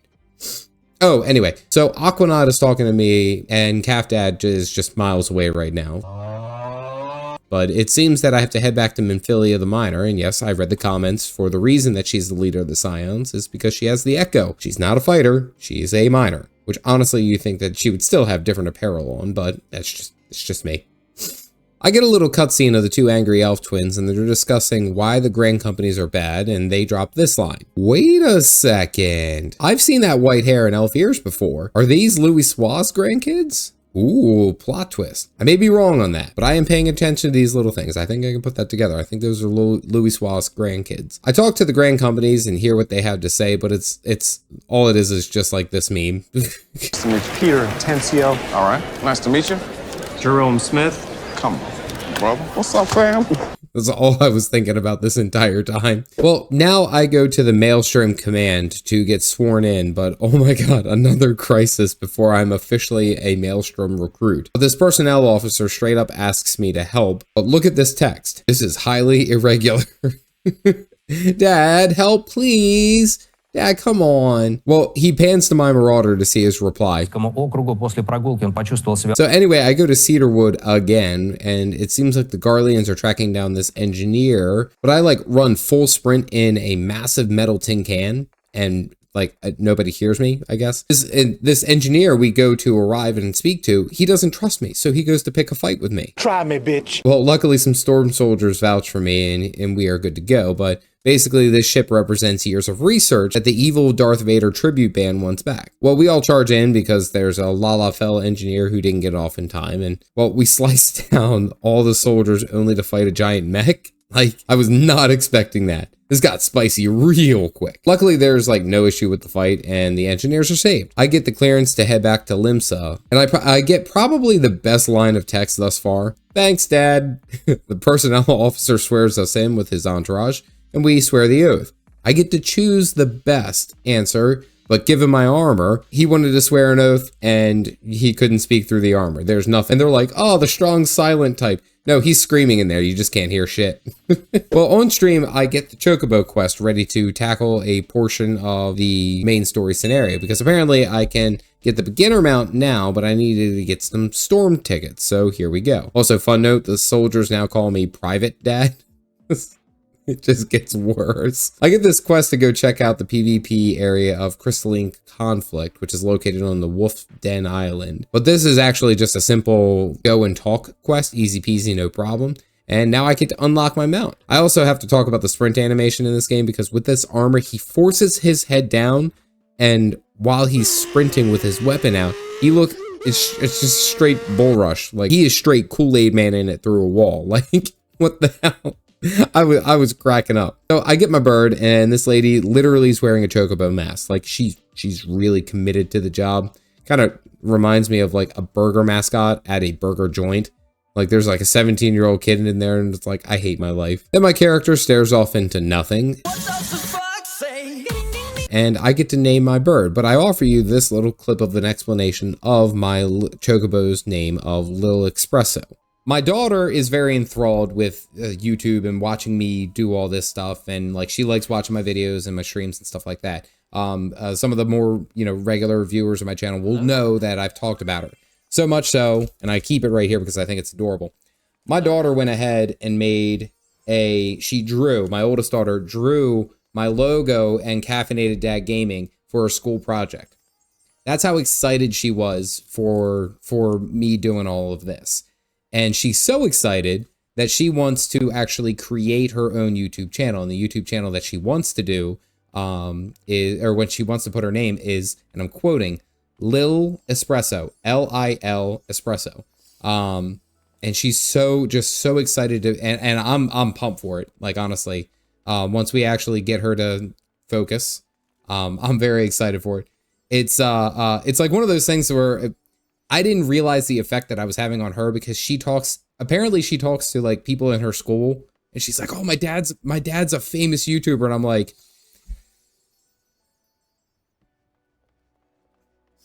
in this meantime, I have also gathered a whole ass crowd of people who happen to be where I am in Limsa Lominsa. I come out of the cutscene and I see a dance party, and Galactic is basically acting as my bodyguard for grouping. I jump over to Ulda to visit the Scions, and now there's a parade of animals that are flying and floating and claws, and this is a chair. This is just a chair. That is a mount that can fly. It's just a chair. So I Homer Simpson my way out of the party, and we get to the Waking Sands to be reintroduced to Biggs and Wedgie. And it seems like these guys risk themselves greatly to escape the Garlean Empire. Our first order of business is going to be joined by our boy Papa Meow and Reverse Pants. There are some sylphs who are a part of one of the beast tribes, but they seem to be kind of peaceful in their demeanor and their capabilities. So we have to find out what's going on with them and their primal. Okay, so we head off to Gridania, and there's this massive mount party of all these people outside just waiting. Also, this mount right here is just straight Harambe. Like this dude is being kidnapped. Nobody's saying anything. We speak to the Twin Adder soldier to find out more about the sylphs, and he bounces us back to some people out in the woods who know them better than us. Again, leave a cutscene, come back to a welcome rave party. So we speak to a Hawthorne guy in this place to try to put together what the sylphs actually want. We need to see what their traditions are and work our way in. The family seems to know more than him, but for an old guy, he looks really young, I guess. We learn that they like dancing and milk root, which does not do a damn thing but smell terrible. Like, what do these guys even look like? Well, Hawthorne says that we are good to go and to talk to the sylphs now. And I was expecting actual beasts from a beast tribe. Nope, sentient produce. Like, legit, they're just flying cabbages. So now, to put this all to good use, I dance to show my appreciation for aerial vegetation. And she likes me, yay! Papa Meow and Reverse Pants show up, and the stash just completely ignores everyone. Like, no hesitation, not playing anything. I don't know where my character is. Well, they ruined it for me, and now I have to go and kill some wild creatures to prove that I am their friend. I thought Gorillan was going to be like, oh, okay, that's a gorilla. Nope, it's a giant raptor that time forgot. Look at this bugger. Oh wait, and the gnat is so much worse. This is a gnat. This is a flying nightmare. This is horse crap. Well, I figure out my mount and I run back to our floating cabbage stand while the whole party is floating and walking and running all around me, waiting for me to do something. I'm then alerted by chat that I can actually go and unlock my warrior quest because I finished the right main scenario quest. So let's go.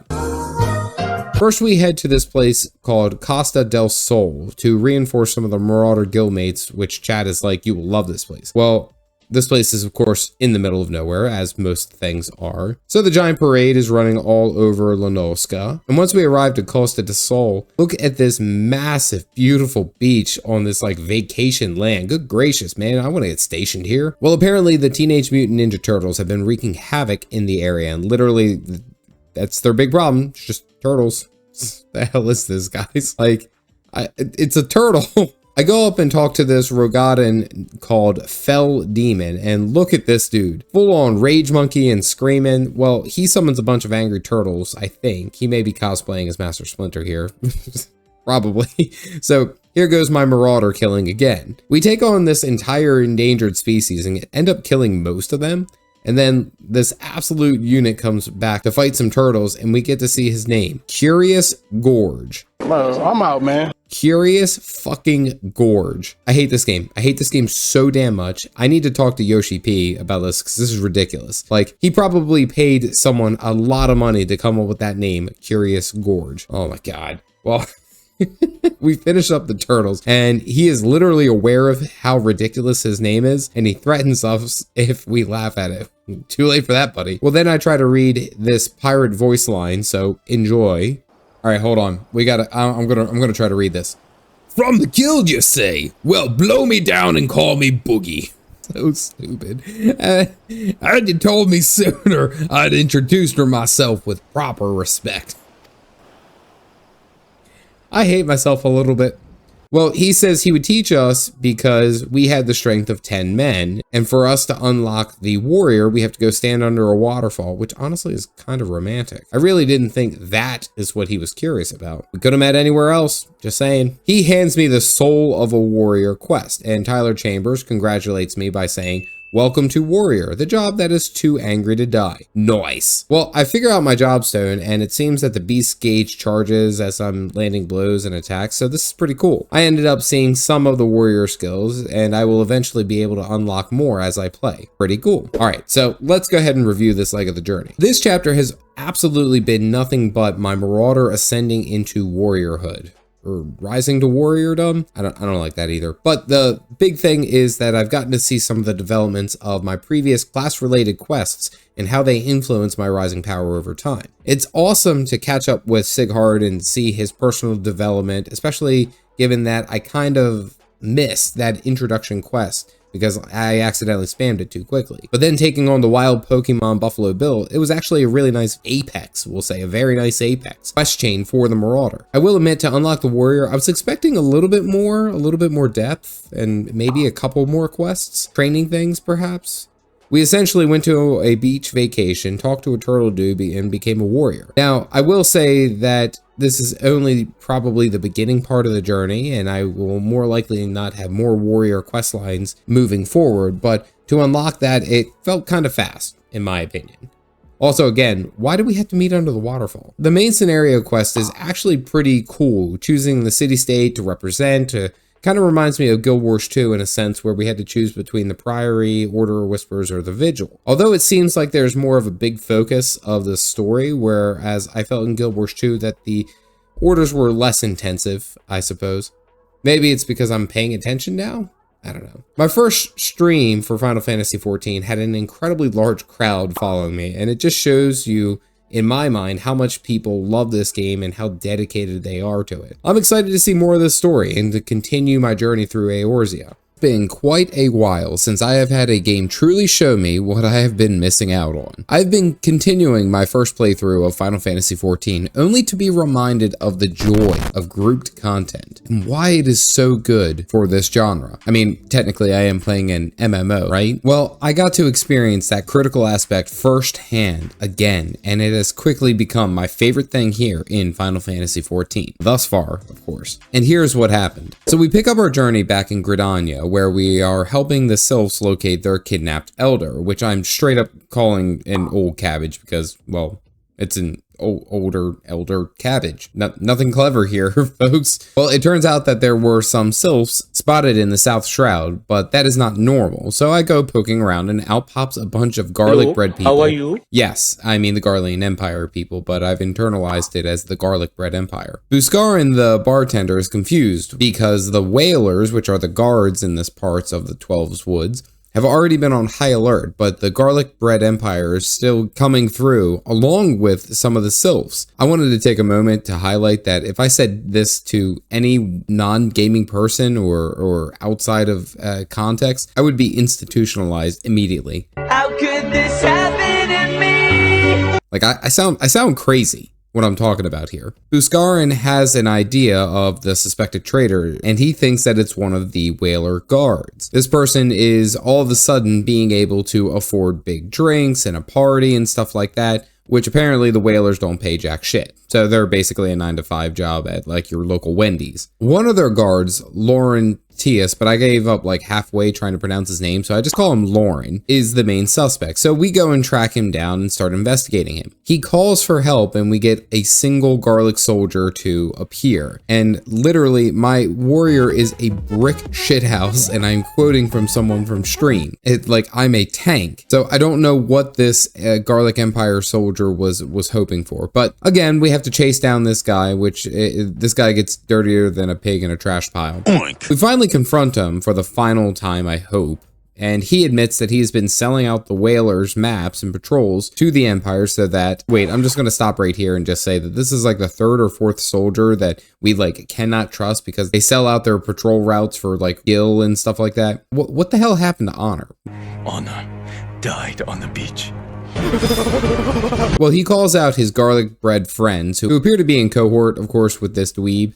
And he's like, haha, this is a trap for me. I safely remind him that the armor that encases me is not for my protection, but for his. We are joined by some of the good whalers and a few wild hunters to take down the traitor Lauren. And then of course Lauren gets regretful and he says thank you. It's as if a veil has been lifted from my eyes. Nope, that wasn't a veil, you asshat, that was my fist. Speaking of fist, Galactic has moved on to boxing as his workout routine through this playthrough, so that's a new development. Scary. Okay, well now we head back to Buscarin to follow up, and apparently Lauren already turned himself in, which is kind of surprising. We just let this criminal be like, okay, you go and do the right thing, and he's like, I will. That doesn't add up. Well, we find out where the elder is being held captive, and Papa Meow and Reverse Pants appear to come up with a plan. It seems that he is being held in the bottom of a dungeon of some sort, and now we have to go and rescue him. Yay! Yida gets the twin adders to help, and Papa Meow tries his herbalist skills to fix the broken flying cabbage. Galactic, however, has different plans for me. Apparently, I need to unlock the most important part of Final Fantasy XIV, and that is the dyes and glamour. Yes, Queen Slay! Slay your enemies! Raise up your army! I legit have been told that this is arguably the best part of Final Fantasy XIV, but to be honest, that same sentiment was also said about the Guild Wars 2 fashion community. Well, I meet Swigum, and I have to go and get her orange juice for her, so that she'll let me use colored dyes, which that kind of seems like a weird gateway. Like, why couldn't I just use the dyes? But it's not like I had to travel to like 100 miles to get this rare orange juice. Nope, it was 20 feet away. Like this lazy son of a bitch. Okay. I decide that I want to make my whole outfit red because I thought it looked pretty damn awesome. Then Galactic hits me with this line. Be the fire hydrant. I was so damn excited to have my colors matching, and I get pinned as a giant fire hydrant. I hate this. I hate this game. This is ruined. No way. I feel insulted. No. I'm betrayed. Not this time. It's fiction. So we talk to the lazy Swigamaroo to unlock Glamour, which for non-Final Fantasy XIV players and people is basically transmogrify your gear for fashion's sake. Now for her to cooperate, she needs me to get a blood orange juice, which is literally 20 feet in the other direction. It's right there. She gets her juice and does her happy juice dance, but gets a little too close in my opinion. First you insult me and then you want to kiss me? Say less, queen. Well, I unlock glamours, but as of right now, I have the best look in the game, so why do I need to change? Galactic then tells me there's one last thing that I needed to unlock, and it is in Limsa Lominsa. I end up running past this Hrothgar and had to let him know that his look is superior and he was on fire. I love it. Well, we get to the Drowning Wench and we grab a quest about some madman that's assaulting the good people of Limsa. So I go out to see this Lalafell who wants me to obliterate this very tall man. Apparently she's waiting for the esthetician, and I probably said that wrong, and basically has been saving and taking all of her money that was meant for her kids and her family to get this new look. So I have to slash doubt this guy, and basically dad screaming at this guy in soldier speak. And then this drama queen starts acting like he's dying. Like, well, like literally, like words killed him, I guess. All the while, Galactic is in the background trying to figure out gravity. The pageant queen now wants me to go to literally each one of the major cities to gather certain things for him so that he won't die. And then Galactic shows me his cool macro. I say nothing and I walk away. So I visit each of the people in the cities that he requested me to go and look, and it appears that he has had this problem before. This guy's a hairdresser, and I am now his errant bitch. Damn it, why do I need to do anything from this guy? I mean, my guy has no hair, and guess what, baby? The helmet stays on the whole time. So I get back and turn in all the stuff from the guild member guys, and this guy just goes absolutely insane. I mean, look at this cutscene. Like, I freaking lose it because this guy is a straight up anime character going wild. And now he wants to cut my hair. Two things, chief. First, go yourself. Two, you can only cut my hair if you think you can do so without getting grievously injured.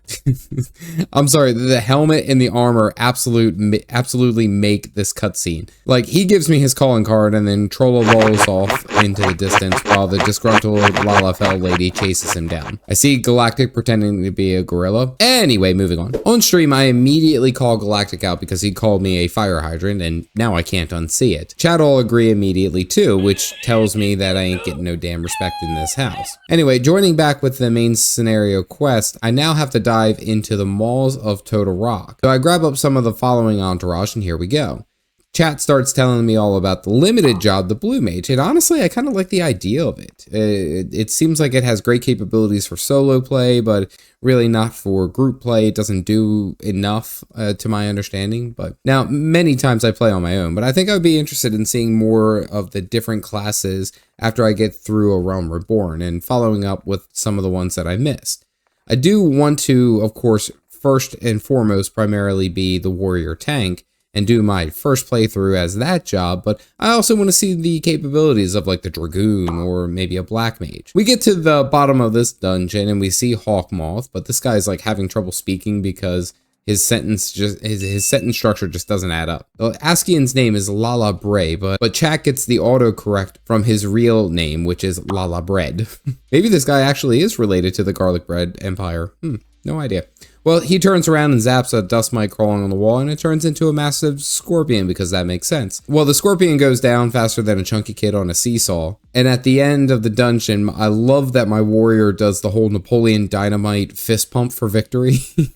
Well, I get another cutscene from the Elder Frixio, and honestly, Frixio's giving me those Disney grandma vibes.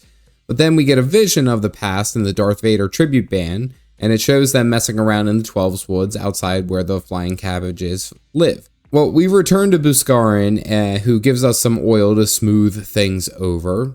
Really, we are doing all this to avoid them from summoning their primal, which is Ramu, and I had to be corrected because it's not Rama, which that's how it's spelled, and it looks exactly that. His name is actually Ramu with a beard. And yes, chat coerced me into memorizing this. I really do have to make a quick note that they give Papa Meow probably the worst camera angles in this game. They really give him that uppies vibe. But we talk peace with the cabbages and they hint at the dark one in the road, which seems to be the jerk who was at the bottom of the dungeon we just did. But we actually get to see an actual item being handed from one character to the next. And if this is your first time watching my playthrough here, I've made a comment every single time they hand an item, there's nothing in the hands. Well, there's an actual piece of paper. Frixio is actually holding a piece of paper. So the budget obviously increased at this point in the story. Well, Ramu does in fact have the grandest of beards that I have ever seen, but he seems to be one who's really just about like, hey, leave me alone so I can do my own thing, and I'll leave you alone, which is pretty cool, so that things work out, but it doesn't really explain the abductions that have been reported. Also, we go full Temple of Time Legend of Zelda to get a new crystal for our collection. Now that's 3 out of 6, and we're halfway there. For what, I have no really idea, but I'm just gathering them. It's like a Pokemon gym badge. We tell the Twin Outer Guard captain everything, and he says that we shouldn't have to worry about the rotten produce anymore. We get back to the Waking Sands to hear Minfilia talking to our angry twin Aquanaut, and just look at this little smug bugger. And he like struts right past and doesn't say anything. My character makes the, I think I heard something. Who was that? Hello? Face. I at least think that's what his face sounds like. Well, anyway, we discuss some of the next targeted primals, and there's really not much going on. But the masked man has been appearing all over the place a few times, specifically in Ulda, which is starting to be a problem. The main issue that this guy is doing is that he's taking people's amplified emotions and turning them against their friends and forcing them to fight Cat Noir and Ladybug to defend oh, wait, wrong story.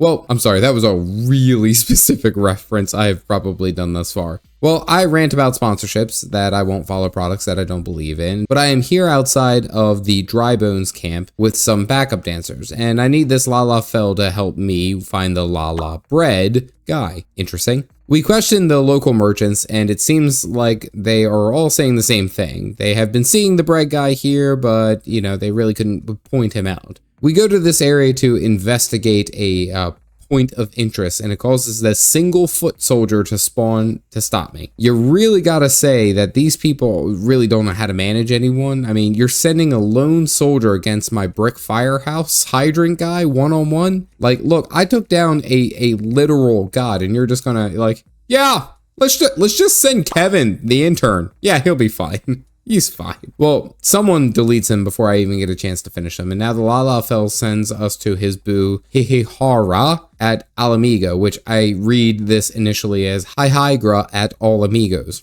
So enjoy that. I just leveled now, so I'm able to get to my next steps of the warrior questline, and he's talking about this super powerful armor again, meeting his brother, and of course we're still under the waterfall, which is quite romantic, if you ask me. Well, he says that there's a giant sandworm in the Sagoli Desert that needs to be tamed. First we meet under a waterfall, and now I gotta go tame your worm. That's a very specific quest, Gorge. Ooh. Oh boy, it's getting steamy. I discover gravity, and I also find out that I can't die from fall damage while in combat, so that's pretty cool. I still had 100 HP. So I venture out into the desert to play Dune and summon a mass wormy boy. In the midst of all the Tremors reenactments, one of my followers of the Entourage kills the worm. I immediately say no. This is not okay. It's okay if you want to follow me, but I have to struggle on my own and fight the mobs. If not, y'all can't follow me. Well, we get back to our curious boy under the scenic waterfall, and we get this line. In felling the raging sandworm, the beast within you slowly but surely rouses to wakefulness. I mean, how else am I supposed to take this line? I unlock the beast gauge as my new class mechanic, and it replaces my defiance effect. I build up rage using my normal ability combo, but then I get some amplified abilities. So this is actually pretty awesome, not gonna lie. It's like a builder spender kind of thing that you do passively. Well, we get back to Tres Amigos, and I talk to this very angry warrior who basically tells me that I'm not wanted here. Like, what a jerk. But I would like be super mad too if I had that head of hair. Bald and beautiful baby. Chad informs me that I haven't done my Battlebird quest yet, so away I go. Jumping back to Gridania, I run into the South Shroud to this outpost. This lady, like, apparently smells me from a distance and ascerns that I have a pet bird. Like, that's a really specific trait to have, to be able to smell that on someone. Like, damn, she got a sniffer, don't she? Well, she sends me to Luke a lot, which autocorrects to Lukulele in my mind. In Gridania, well, I have to do some gardening for him, and now I can summon my Chocobo, Little Espresso, out to fight with me. Not gonna lie, this is a pretty damn cool experience, especially because of how my daughter loves the fact that I named this little bird over her, future YouTube channel that she wants. Well, we kill some of these not gorillas, and now have a mounted combat buddy. Well, kind of, it's like a companion. For as long as I have Cabbage. And also, she has a massive inventory space. This is awesome. I do want to take a moment and say that this is actually a really cool feature. And it adds like an extra layer of customization for sure, but allows you to tackle some different mobs with some assistance. I love that, especially in kind of like an open world style type of combat. Well, back in All Amigos, we deliver some tea to the lookouts so they will spill the tea. 2 out of the 3 are useless, but then the Lalafell, of course, comes through and identifies one of the masked men in the crowd moving through All Amigos. Well, we get back to the guard captain. He says that I won't be able to get any help here from the natives without some assistance from the natives. Great. Another long trek back to the Waking Sands. Pray you return. But actually, this is very fast because I have these tickets to the Waking Sands, and you just click them and there we go. Minfilia says that she has a lead, but then gives me a quest reward for some super hefty legs. I mean, look at these chonkers. Then I try to make them like dance. Like, look at these massive pillars. Good God, these things are huge. Remember, folks, thick thighs save lives. Minfilia directs us to talk to a scion who is also Alamigan and who should help us get their trust. And we run into this dude and immediately he reminds me of Vengeance the YouTuber. I've actually included a link if you want to see some amazing drum and bass music, but it's like created by using random sounds. Anyway, he bounces us back to Albrecht in Gridania, where must not have a gluten allergy in this game, who was a lover scorned by our cosplaying Neo back at the Waking Sands. We then talk to Mifrid, which I am just going to say, like, why do these, what are this chest piece? This doesn't make sense. This armor is just strings. My Christian eyes! The sweaty grandpa sprints up to us and says that one of their comrades is dying and I need to save him. I'm dressed like a fire truck and I suppose I'm ready for all emergencies. At this time, I also get a laugh out of Charlene's line about the Woods bounty. And it turns out that we were denied the Woods bounty. I think we all know where this is going. My friends asked me to help because apparently I'm the only one whole damn world who actually does anything. I have to do everything. So we have to grind up some antelope horns. So I purged the woods with my little espresso, getting all the horns that I need. Well, my friend also mentions that I need to go see our buddy Puskarin. I have to run all the way back there for the antidote for the poison. Luckily, he had them ready because this happens frequently. I don't understand why you people just don't solve your own problems. Like, why do I need to go in this? Why do you make the brick tank do everything? Well, we have to talk to everyone in town before we go out and get the poison friend. But like, why didn't we do that first? Like, remove him from the woods and then get him the medical attention that he needs? Why do we just leave him out there for so long? Just saying, terrible friends. Well, we get this little cutscene and we see him drunkenly standing there in a cave, but then sobers up as soon as we gets there. Like, his boss shows up and he's like, oh, I'm not drunk. Oh, everything's cool. Well, back in All Amigos, the message proves successful with the big angry stash, and now we are able to talk to the young people there because apparently they had been spotted messing around with the Shadow Man, which is honestly, like, I heard this and it made me think of this line from Princess and the Frog. Won't you shake a poor sinner's hand? Basically, it seems like these youths know something, but they aren't telling. And it seems like they have some kind of deal with the bread boy, and they are planning something. Well, the leader of the youngins now wants to speak to me just outside of the cave where there's no witnesses. Like, how many times do I have to overpower someone and overpower these guys before they realize that they can't take me one-on-one? Well, 2 of the youths show up to make me eat my words. Oh no, not a 2v1. I literally slice these guys in half, but like they fall to their knees like, oh, you got me, I'm knocked out. Like, no, you're not. You're decapitated. That's the correct term you're looking for. Wilfred panics and then says that he's getting the power to take out the Empire, whatever that means. Well, we talk to the big angry bear and this young woman appears. She seems disheveled, only to find out that the Corpse Brigade kidnapped her, and she says they did something to her, and their comrades laughed the whole time. Wait a minute. Every single angry dad fiber in this metal shitbox is quaking right now. It's one thing to summon the literal gods of destruction, forgivable, but doing unspeakable things to a young maiden, caffeinated crazy mode engaged. The bear tells us to talk to the Alamegan youths because they found out what happened to the girl and they are surely going to react. That is true. They assaulted the whole damn Amalja camp where the Corpse Brigade is. Like you're dumb. You're dumb and you should feel dumb. They were rushing off to avenge this girl and find crystals to summon a god of destruction, because the masked man told them all this information. Like, and nobody decided that, hey, maybe we should take this with a grain of salt. Should we not trust this dude? It's basically like they trusted the pop-up sign that says hot singles in your area. Yeah, the hot singles in your area are actually hot dogs at your local 7-Eleven. That's right, they're all just wieners.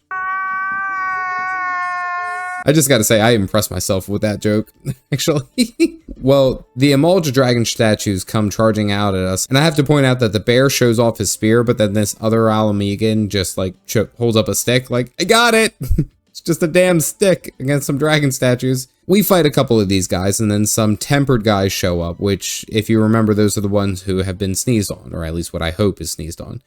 We rush off to 3 amigos and talk to Gundabad again. Wilfred spills all the beans, and he was just trying to avenge everyone by using the god of destruction to get rid of the Empire, so they could reclaim their town for their own. But like, did nobody question the shadowy guy? Well, Wilfred knows nothing about Hawkmoth, and it shows, or where the garlic bread guy ran off to, so we have no leads to go on, and yet we still have to report back to Memphiliad, completely disappointed. Tartaru throws some shades at the lead scion and then Scooby-Doo's it on out. The next lead on Bread Boy is something going on in the North Shroud. In Gridania, like, guys, again, why do we have to go and do the legwork, like, for communication to talk all the people? I feel like that one friend who has to carry a handwritten note between 2 kids who actually like each other, and it's like, well, do you like me? Sign here, and then it's like they give them to the friend and then they have to run over there. That's what I felt like. Well, Naraxi tells us to head to the Shroud and question Murad, one of the townsfolk, because they all seem kind of scared because they've been seeing weird one-eyed creatures. The Murad has to be soothed, but look at this animation. Like, this is just too perfect. Well, we're trying to figure out all these young women are going missing, only for their bodies to turn up later with their faces ripped to shreds. It's kind of gruesome. And then I do a quick emote battle with Galactic.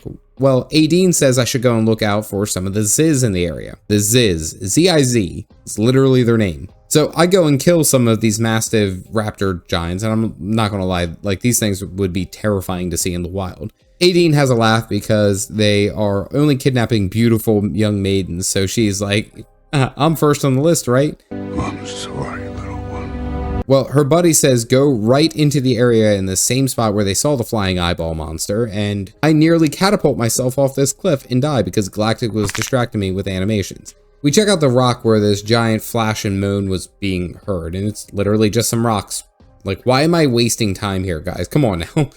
And then literally Aideen says, yeah, I am wasting my time. You guys are killing me. If Varalt, a tall elf dude, says that there's no way that he could have gotten a giant scorpion mixed up with a giant flying eyeball. They use their power of deduction to say that there's probably more than one. Then they high-five each other, say good job, and say, hey, good luck figuring it out. Like, these guys were absolutely no help. Go look where the monsters have been seen and see if you can't find a body. Like, what the hell, man? This game just got really dark. Well, I do look behind a rock, and I find a body. Jackpot! And a giant floating eye. Was this really that hard? Well, I nearly two-shot the booger, and then I scoop up this body and put it somewhere in my inventory. Again, I don't know, it doesn't add up. But it says that the body has been defiled in more ways than one. Like, damn, Yoshi P, slow down with the rough storytelling, buddy. Twin Adder Captain finds this button on the corpse and now wants me to go see the innkeeper in New Gridania and see if she knows anything. Now starts a long line of questing where I bounce between 2,000 different people and none of them know anything about the sigil. Okay, maybe not that many times, but it's like 5 or 6 different people who don't know anything, and I get passed around like a blunt at a college party. Finally, one of the Lancer Guild peoples recognizes the button and points me in the right direction, and he's right around the corner. I mean, I'm not throwing stones, but like, streamline this, maybe, right? So now we talk to Ursandel, and he spills all the tea about how he was the manservant for the Lady Darton Cores. She was this horribly disfigured lady after the calamity, and she healed a little and she sealed herself off in a room and didn't want contact from the outside world, much like how I am with a massive bag of beef jerky and a free night to watch Magic School Bus. Is he serious, you may ask yourself? Seatbelts, everyone! Cruising on down Main Street. Let's just say we had some adventures. Well, the lady started hosting masked men, guests, at her manor who performed rituals to keep her beautiful, and these rituals progressively gotten worse, and she started mutilating handmaidens and mutilating their faces to the point that they would die from their wounds. The manservant underwear got rid of the first body and then realized that he may actually be a bad guy. Here's a little character development tip. Almost all people who wear gloves regularly typically have something to hide. Just so you know. So now he asked me to end his lady's madness. No problem, let's go kill this weird face-sucking succubi. Easy, right? No. I make my way over to Hawk Manor, and I'm not sure it's how it's pronounced, but I've been calling it the Hawk Manor. I'm rambling through this area, and I notice that it's like snowing, there's intense music playing. Galactic starts spazzing out saying, Odin is here, Odin is here. And it's just a Lalafell riding a little horse. How am I to take this guy seriously when he definitely looks like he asks for uppies to get up onto the bar? Well, Galactic explains that this is a primal elder and one of the more difficult bosses to fight in A Realm Reborn. But like, it's a Lalafell, so I do the only logical thing and throw an axe at it.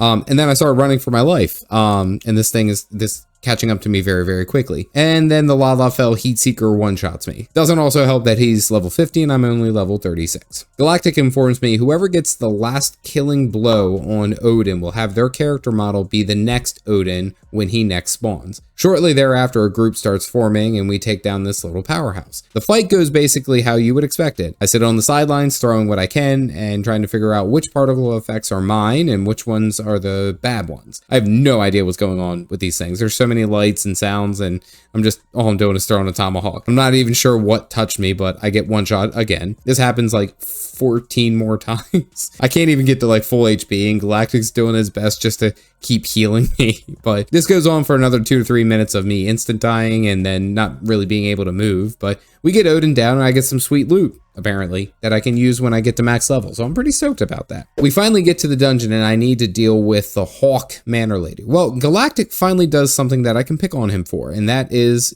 choosing the wrong dungeon. So here we are, again tanking through the 1,000 malls, which I actually didn't mind doing again. My favorite thing from this leg of the journey was absolutely doing the dungeon content. I missed this for the longest time. And honestly, the group content in Guild Wars 2 wasn't engaging enough really for me, or at least I didn't feel so. So not only does it seem like this is super fun, but a lot of people are looking for a tank healer combo, and I like being able to fill out those roles. So we power carry this dungeon through the 1,000 Malls, and we do a solid for this character and not skipping over the cutscenes or trying to pull the final boss so the members miss out on the cutscene or the boss fight because I was being impatient. I actually truly loved upholding this aspect of the community, and I was pretty happy with it. We finished them out real quick, and then we head over to Hawk Manor like we were supposed to. Jeez, Galactic. First cutscene we get, and this dungeon looks absolutely awesome. It's got like the Transylvanian, super creepy dungeon zone, what have you. Like, I was thoroughly impressed. First group of mobs, and we get to see the maid servants, which are literally floating succubi that are wearing like bikini bottoms. This is pretty intense, not gonna lie. Well, Galactic tells me to keep pulling, and then he lets me die. So I do the big thing that is probably the most important part of any group content and blame a DPS for the tank or the healer's mistake. Absolutely. I steal back aggro and get the mobs to attack me, and then Galactic almost lets me die again. Like, what the hell is going on, man? I started regularly rotating my tank cooldowns to stay ahead of any excess damage I may take, but I was like not expecting the sharp increase of difficulty here, to be honest. Well, then it turns out that Galactic tells me that he didn't put a cardigan on, which like heals me as he deals DPS, so it was the healer's fault. I was right. Daddy, chill. So we traipse through this entire manor, jumping from place to place, fighting various skeletons and such until we arrive at last to Lady Amandine, the lord of the manor, which I should probably feel bad for saying this, but can the unholy forces of death and, you know, the void afford better clothing? Like, why is it always scantily clad women? Where is the practicality in that armor? Oh, right, she's a flying demon succubi that eats the faces of maidens. Right. So I behead this lady in the name of the holy light. Well, we finished the demon, and then we are faced with two masked Askian bred people. They were basically sent here to judge and observe my power. Like, they probably could have ended us by fighting us during the boss fight, and it's over, boom, no worries. Well, they suck themselves back into the black void, and my pink hand casually just walks on out. I think this is as good of time as any to review this leg of the journey and talk about one of possibly my favorite parts of the journey through A Realm Reborn. So in this chapter, we had a great time for something that I had missed for quite a while, and that was just really authentic group dungeon content. As I mentioned before in Guild Wars 2, I did mostly PvP, and I didn't spend really as much time in the PvE areas. That was probably because I was burnt out from all the years of playing specifically PvE content in World of Warcraft. Now, not to throw shade at Guild Wars 2 or World of Warcraft or anything like that, but Final Fantasy XIV has really hit that itch for me that I've been wanting to have for a long time. Being able to tank in a dungeon and have a group of players work all together with me felt amazing. On top of that, it wasn't necessarily a cakewalk. It wasn't super stressful, to be sure, but if you're not paying attention, you can easily die from being overwhelmed, which added another layer of progression to really feel this vibe. I absolutely loved it. And then doing a world boss that we just happened to stumble upon was absolutely amazing. I died a lot, but I sure loved the thrill of discovery and taking him down with a massive group. It was just great. It was so much fun. As far as the story has been, it's been a bit slower, and it felt like this portion of the tale was just me chasing ghosts and other non-important things. Ramu the Primal and of the Cavages really wasn't a threat, and then Askians causing trouble and disappearing into the dust is setting the stage for something I'm sure to be down the road, but honestly, I was just kind of like bored from all the amount of fetch and chit-chat quests compared to the bigger challenges I found either with my warrior quest line or even fighting down a Freed. Redeeming quality, in my opinion, has been the group content. Really, I apparently am almost all the way through the slowest part of A Realm Reborn story. So that should provide some of the framework of where I'm at, but the story should definitely pick up from here. Despite saying it's slow, it's actually been quite a long time since I sat down and just enjoyed playing a game at my own pace and understanding the story with all of its charm. So I don't even really view this as a negative. Seldomly, games have an opportunity to surprise you, lest they follow along the old tried and true scripts of any type of traditional storytelling. Final Fantasy XIV, however, did something quite remarkable to me. It literally ripped the happy-go-lucky vibes that I was experiencing into a deep pit of despair, anger, and sadness within the swing of 60 seconds. I will admit to you, this game nearly broke me. And here's what happened. Just as a side note, there are some decently sized spoilers in this video for A Realm Reborn, so you have been warned. We continue our journey back at the Waking Sands to talk to the Super Sleuth's team. Fire Hydrant, looking vaguely bothered by it all, Minfilia tells us that it is Limsa Lominsa that is now in grave danger, as the Cobalt tribes have somehow managed to summon their primal Titan. They make a plan to deal with the primal, but the problem being is that no one has any idea of what this guy is capable of. There's no information on him, not like a Freet. In times past, the only group of adventurers that managed to actually defeat the bugger was a gang of people called the Company of Heroes. Unfortunately, they disbanded a while ago. Cue camera pan to Caffeinated Dad, and they legit ask him, "Are you up to the task?" Nothing. Not a single thought in there. Like, legit, they need him to, like, sign a waiver or something, because they're just assuming that he's responding to a bunch of different things. He needs, like, written proof, a witness, maybe a priest. You know what? He might even actually be asleep in there. Anyway, they ask Papa Meow to read up on what he can. He gives the biggest boy thumbs up he can. Look at him go. Back in Limsa, we talked to the Storm Captain, and they hit us with the private dad line. This turns out to be where Meryl Street arrives and tells us about the Company of Heroes, which I'm willing to bet they're just a group of pugs that just got really, really lucky, you know. Y'shtola, though, straight up calls out the Grand Admiral for her shenanigans. Apparently, there was some sort of pact between the Kobolds and the Salty Sea lads, as long as they were left alone, everyone just stay in their own specific corner. And apparently, the Pissy Pirates broke that agreement because they wanted more land and killing the Kobolds when they actually retaliated. There's no way we made this whole thing up to justify a ruthless collective imperialist tendencies. Kind of sounds like the great Manifest Destiny for you history buffs. Also, this straight up reminded me of this meme. Are we the baddies? The High Commander gets a bad case of Russell Jimmies from this statement, but legit, I mean, Y'shtola do got a point though. Meryl Webster stops her right there and says, well, damn, she really do got a point.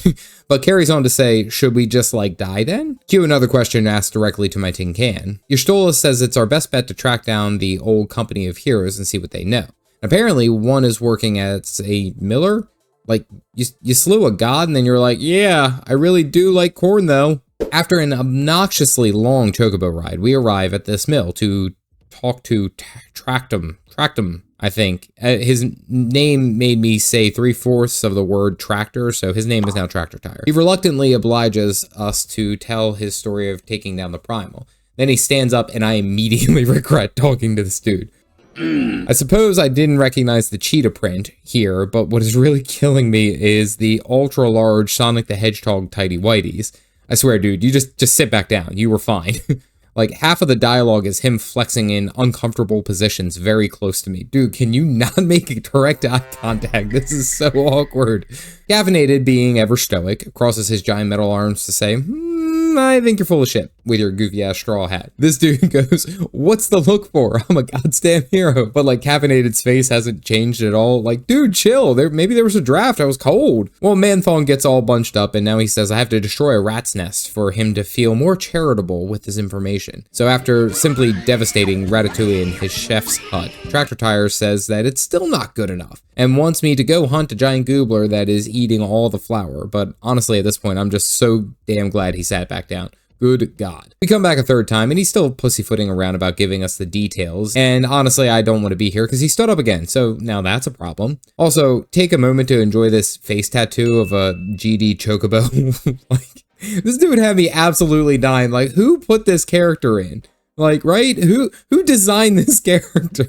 Well, his boss shows up and Tractor Tire lies saying that he killed the goobler, but it turns out then he was straight up lying anyway because apparently the primal's name is Titan, not Titus, you dinglewad. How dare you? And I'm just gonna stop right here. This is a good rule of thumb. Never trust someone wearing a banana hammock. This is your Caffeinated Dad advice for this video. His contract gets terminated, but CD just kind of shrugs his shoulders, whatever. Like, damn dude, we got shit to do, come on.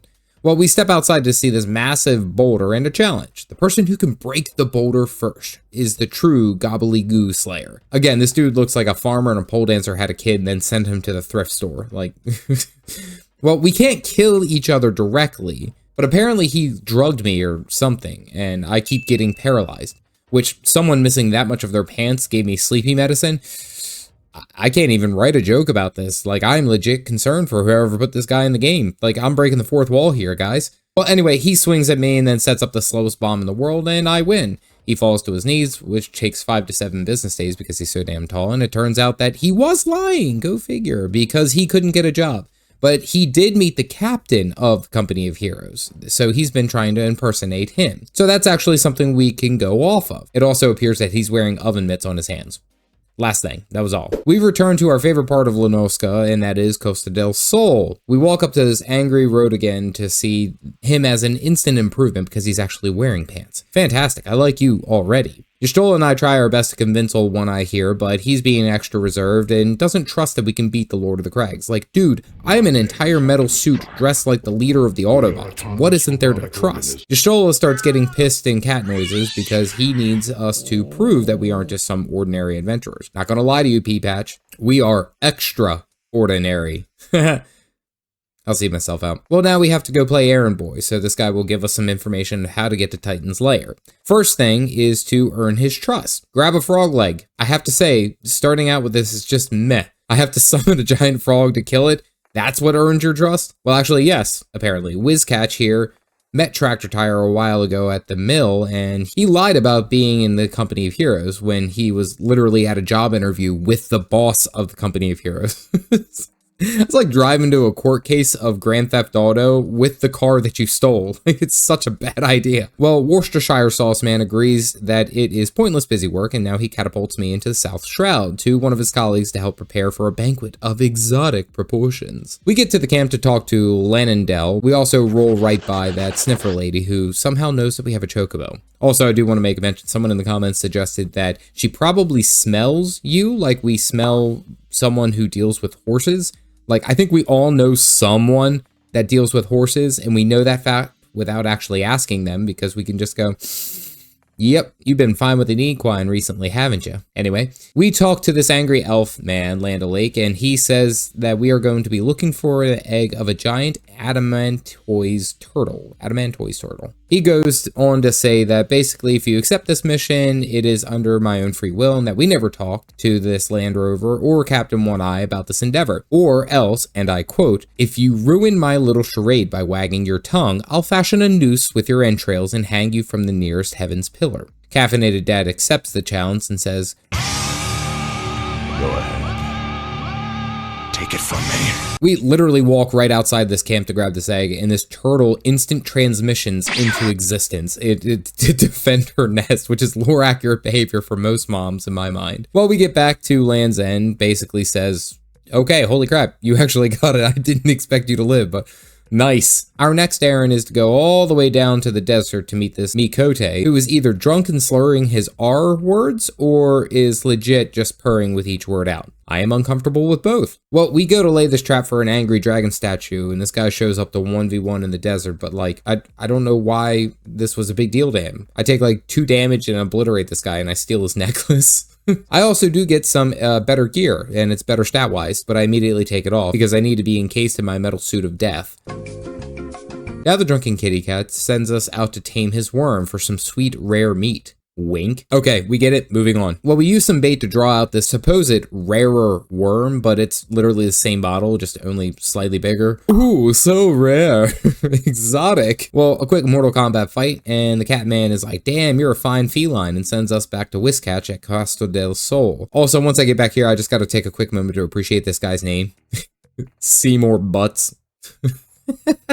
Anyway, we have one more item that we have to apparently get. We find out that we need to get some cheese for the banquet, and that was supposed to be delivered by the quartermaster, but something happened, and now the area needs liberating like Helldivers 2. And spread managed democracy throughout the galaxy. Well, I get here and there's a damn goblin, but I like try to read this whole paragraph without feeling like your tongue got stung by a bee. Like this, it was brutal. Well, this opens up Ray Flock's Long Stop, a dungeon where we are risking life and limb for cheese. What are we, from Wisconsin? Well, I find a group of players to join in, with me being healed by an astrologian. DPS is a machinist and a monk. Pretty good group composition, I think. The astrologian, however, is a sprout too, and everything is close. Legit, there were a couple times where I was stressing.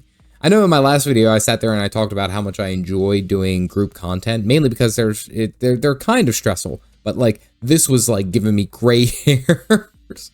This was definitely not a cakewalk by any means.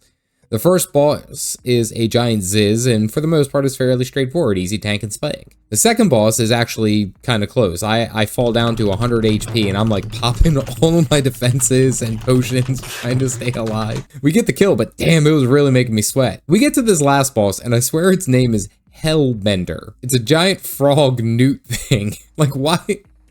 Why would you give a frog? What hell is he bending? Like, it's a frog. Well, as we are killing this froggy boy, out pops this ridiculously jacked dragon to kill the newt and then to take us on. I legit said, what the fuck is this? This caught me so far off guard. Well, anyway, we push to the end of the dungeon to deal with Iator. I'm gonna go with Iator, the giant dragon. And seriously, this boss has some really cool mechanics, like a tank buster, some fast explosion bombs and ranged attacks. I was thoroughly impressed. Well, anyway, down goes the dragon and cue the Napoleon Dynamite fist pump. Outside the dungeon, we talk to the goblin again and literally gives us the smelliest cheese this side of Wisconsin. And we get back to Whippersnapper and there's another character that can smell me before they see me. Then he tells me that I shouldn't try to guess what kind of milk they use for this cheese. Absolutely disgusting. Well, on stream, now we have to go meet Shamani Lomani, the blind Lalafell, which again, I will stress anytime I try to type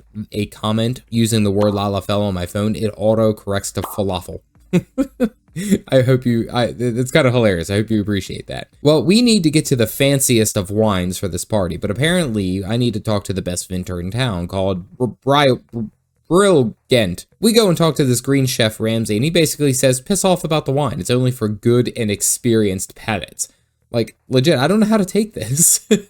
Well, our boy Shamani Lamani says that since the angry wine giant won't help me, we need to see if we can get the legendary Bacchus wines, which are extra rare now because the Calamity destroyed all the capabilities of creating new bottles, which really means that some people got paid. Well, nobody in town has any idea where to find this wine. Shamani says that there's a drunk out in the woods that may have some, or at least know where we can get it. His name is Dressed, and he's a hermit. And he lives in the shed in the woods. Well, he's also having a panic attack because apparently these dung midge beetle swarms are causing him to go crazy, but he's like a pacifist. Well, I want to say he must know that drinking alcohol gives him +5 strength and rage generation, but lowers dexterity and coordination heavily. So he could probably get, he could get some. Anyway, we kill some bugs, then we have to get this man's crazy coconuts, which he has been apparently making his own wine. Coconuts? What? Well, we grab his nuts. Hold up. And we take it to the blind man, and I read the text because y'all told me that I should. Well, it turns out that Lomani is super psyched because the leaves used to cover the coconuts are from the Bacchus grape vines, which means that I'm about to get paid, boy. Oh wait, I'm the typical hero. Yay, let's do everything for justice and good sake. Go Boy Scouts. Has anyone seen my pocket protector? Well, we rush back to the homeless man to browbeat him into telling us where he got the vine.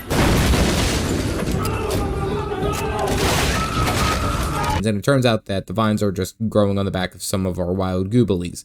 We rip off the back fat and take it to Lamani, and out comes the angry Gordon Ramsay yelling at us, but we give him the wine cutting to leave us alone.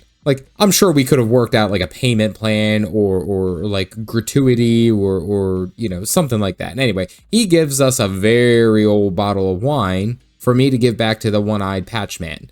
And now we get to start a banquet. We get this super fast Lalafell coming bowing down in our honor, and we get the perfect pathetic meme from Caffeinated Dad, and we turn to see all 5 of the company heroes standing here presenting me with this banquet. But me gathering all of the items was to see if I was dedicated enough to fight the Primal Titan. I fought a fire god, you dicks. I'm committed to it.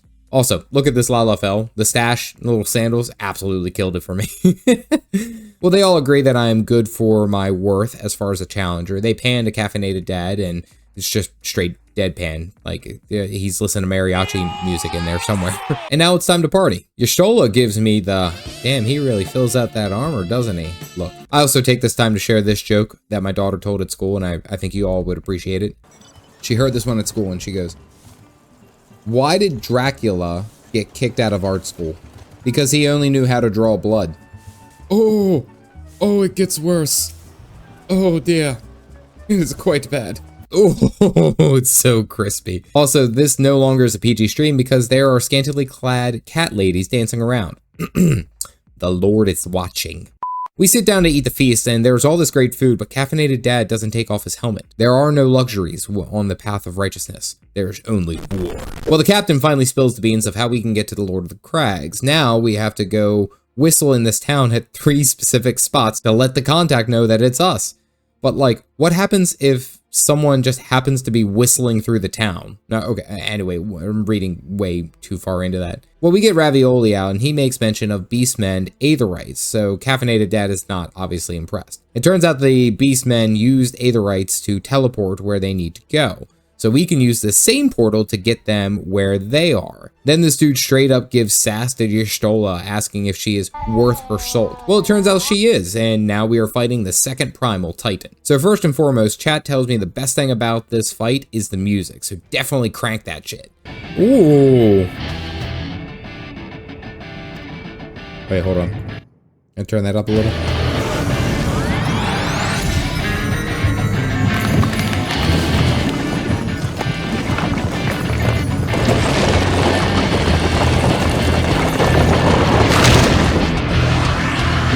Oh man, just listen to the jam. Ooh. Also, I wasn't actually sure that this guy was wearing any pants, but it turns out he's got like a loincloth on at least. Well, anyway, the fight mechanically isn't super overwhelming or difficult. He starts dying fairly fast, nothing bad. I just take a couple of few hard hits, but then I was able to mess around and try to get Galactic hit by chasing him. Well, we also get a limit break for the kill on the Lord of the Crags. Nice! But I do have to say that like this probably isn't morally right. You know, the kobolds were already being infringed upon by the Lomensons, and we just teleported to their home, killed their god, so like, again, are we the baddies? Well, we teleport to Limsa Lominsa to inform the Grand Commander that everything is fine. Yay, the Maelstrom cheers for us. We get a call from Amphilia. It's time to take our next step. I actually take this time to go to the main city, flesh out some of my dyes to match my gear, because you can't fight crime if you ain't fabulous, sweetie. Well, we get back to the Waking Sands. And I leave you with this moment that almost broke me in this game. Argent also, Dawn. Yo, Moonguard is in World of Warcraft was...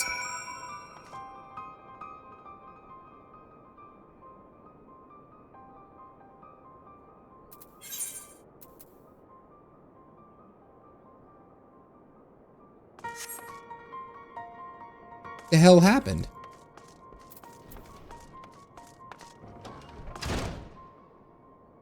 Yo, they fucking killed everyone.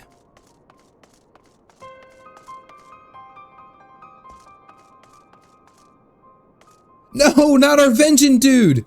He was from Alamigo. No. Yo, what the fuck?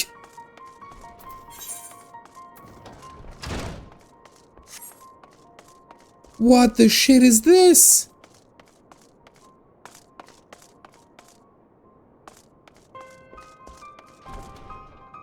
Damn, they fucking killed everyone.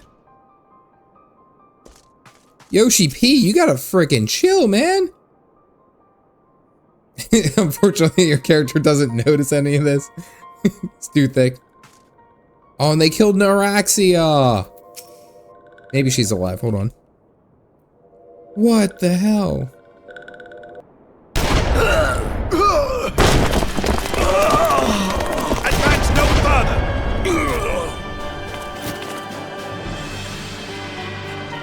Okay, so she actually has a gun. Okay. Okay, that makes sense. She actually has a gun. Come for the one who slayed Ifrit and Titan. What do you mean, guys? This is brutal. Bring him forth, or you shall know no mercy. Oh no, not Tartaru.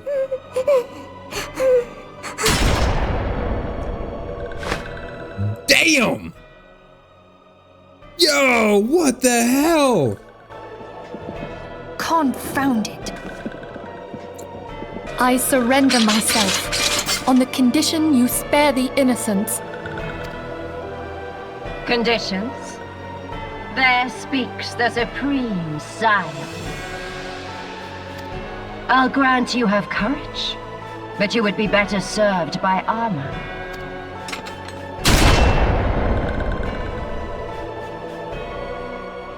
Oh, I thought that they just iced Minfilia. The one you seek. I thought they just straight iced her right there. Like that was the end. It would seem.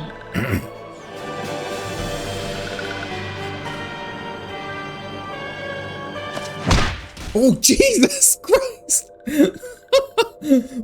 She straight Spartan kicked her. Damn!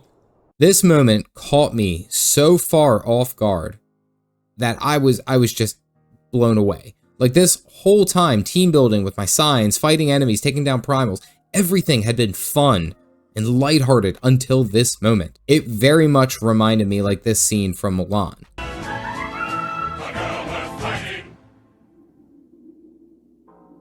Well, apparently Minfilia sacrifices herself, but then is shot at again. Nox, our Sliff buddy, flies out to protect Minfilia, only to get roundhoused into the wall with such force that it broke the stone wall. I get a very vague glimpse of Papa Meow and Tartaru being escorted out as prisoners, so I'm happy that they're safe. I also realized that as I was going through this cinematic, that if I stop progressing with the dialogue, the sound effects in the background of the soldier stabbing the dead bodies just keeps going. Do you guys hear that in the background? Like, it's like they're just, the dude has to be dead, but they're just still stabbing him until I press this button. Like, I am controlling the hell that this dude is going. They're still stabbed, but it's still going. Like, it doesn't move on until I press a button. If I took a bathroom break, like, oh, they making sure that he's dead. It's this one guard. And as if the cutscene itself was sentient, it jumps to Livia shooting the soldier who was doing the stabbing. It was part of the script. What the hell? This game knows. Also, I think that it was hilarious that one of the garlic bread soldiers was actually fucking up, was a Lalafell, and he was just getting absolutely wrecked. He stabbed this poor Lalafell like 50 times. The dude died after the first one. Like, and he's just working that corpse over and over. I then questioned why our Sylph friend is dying. Oh right, she got kicked into the wall at Mach 2 and she's a vegetable. Yeah, but they can bruise. I come out to a whole group of players standing around me at the entrance of the waking stands, and I say this. I feel like you guys knew. All of you knew. You knew what was gonna happen. Alright, we need to talk about this. This leg of the Final Fantasy XIV journey has absolutely been brutal. Not to mention the high of defeating a primal, but then swinging into such despair of our group of scions being utterly deleted from existence by Livia. This has been an absolute train wreck of emotions. We were happy, then sad, then angry, then in despair. Like, good gracious. The swing of emotions was absolutely amazing. That a game can make you feel that way. Despite me being in utter shock, it was also incredible to see the story culminate to this point for this to happen. Well done, Yoshi P. This was great. I think a few key details led me to this summarization, especially the build-up of the story being kind of slow, and then the climactic battle against Titan that ultimately prevailed really set the high for us to feel the low. I know the community has warned me to be prepared to cry, but like, damn, Final Fantasy, at least let me hit max level before delivering the first straight gut punch. I will say this absolutely has me excited for everything moving forward. And as many have mentioned, this is only A Realm Reborn content, so it is absolutely bound to get better than this first sharp twist. Jeez, oh man, this was well done, fantastic. What do you do when you have been utterly broken? In my journey through Final Fantasy XIV, I am still recovering from the trauma of the first major gut punch in the story. In this time, I somehow get wrapped up in a massive heretic hunt that culminates to fighting dragons. Boy, that escalated quickly. Honestly, this is not where I thought my average Tuesday would go. But, having said that, Final Fantasy XIV's story continues to impress me with its highs and its lows. And I got to a point where it took an unexpected turn. And here's what happened. Picking up the pieces, we are back at the church of Saint Adama Lundama, which I internalize as Adam Lama or Adam Sandler, I don't know. But we need to come here, well, because everything went to hell. Like, everything went to complete crap. The garlic bread people attacked our base, our produce was bruised, and more importantly, Papa Meow has been kidnapped. That is priority 1. There was another kidnapping in Olda, but don't worry, that kid did wake up. So we are talking to the head priest here, Eluid, and he summons Marquise, which I try 16 different ways from Sunday to pronounce, and I'm still wrong each way. Well, Marquise is supposed to comfort us, but in our conversation, it seems like he is super off as well. Who do you call when your emotional support person needs emotional support? He bounces us to Camp Drybones to get a chisel, but we have far too much guilt. The traveling goldsmith straight up says this. This dude just straight up is like, balls, dude. Who says that with joy? Here, you know, here's your present. I just got you something here. Balls. I'm sorry. This cracked me up. Like, to no end. He literally shouts, falls, balls. I know it's a reference to one of their gods and it's supposed to be like, holy shit, but why are we talking about the testicles of a deity?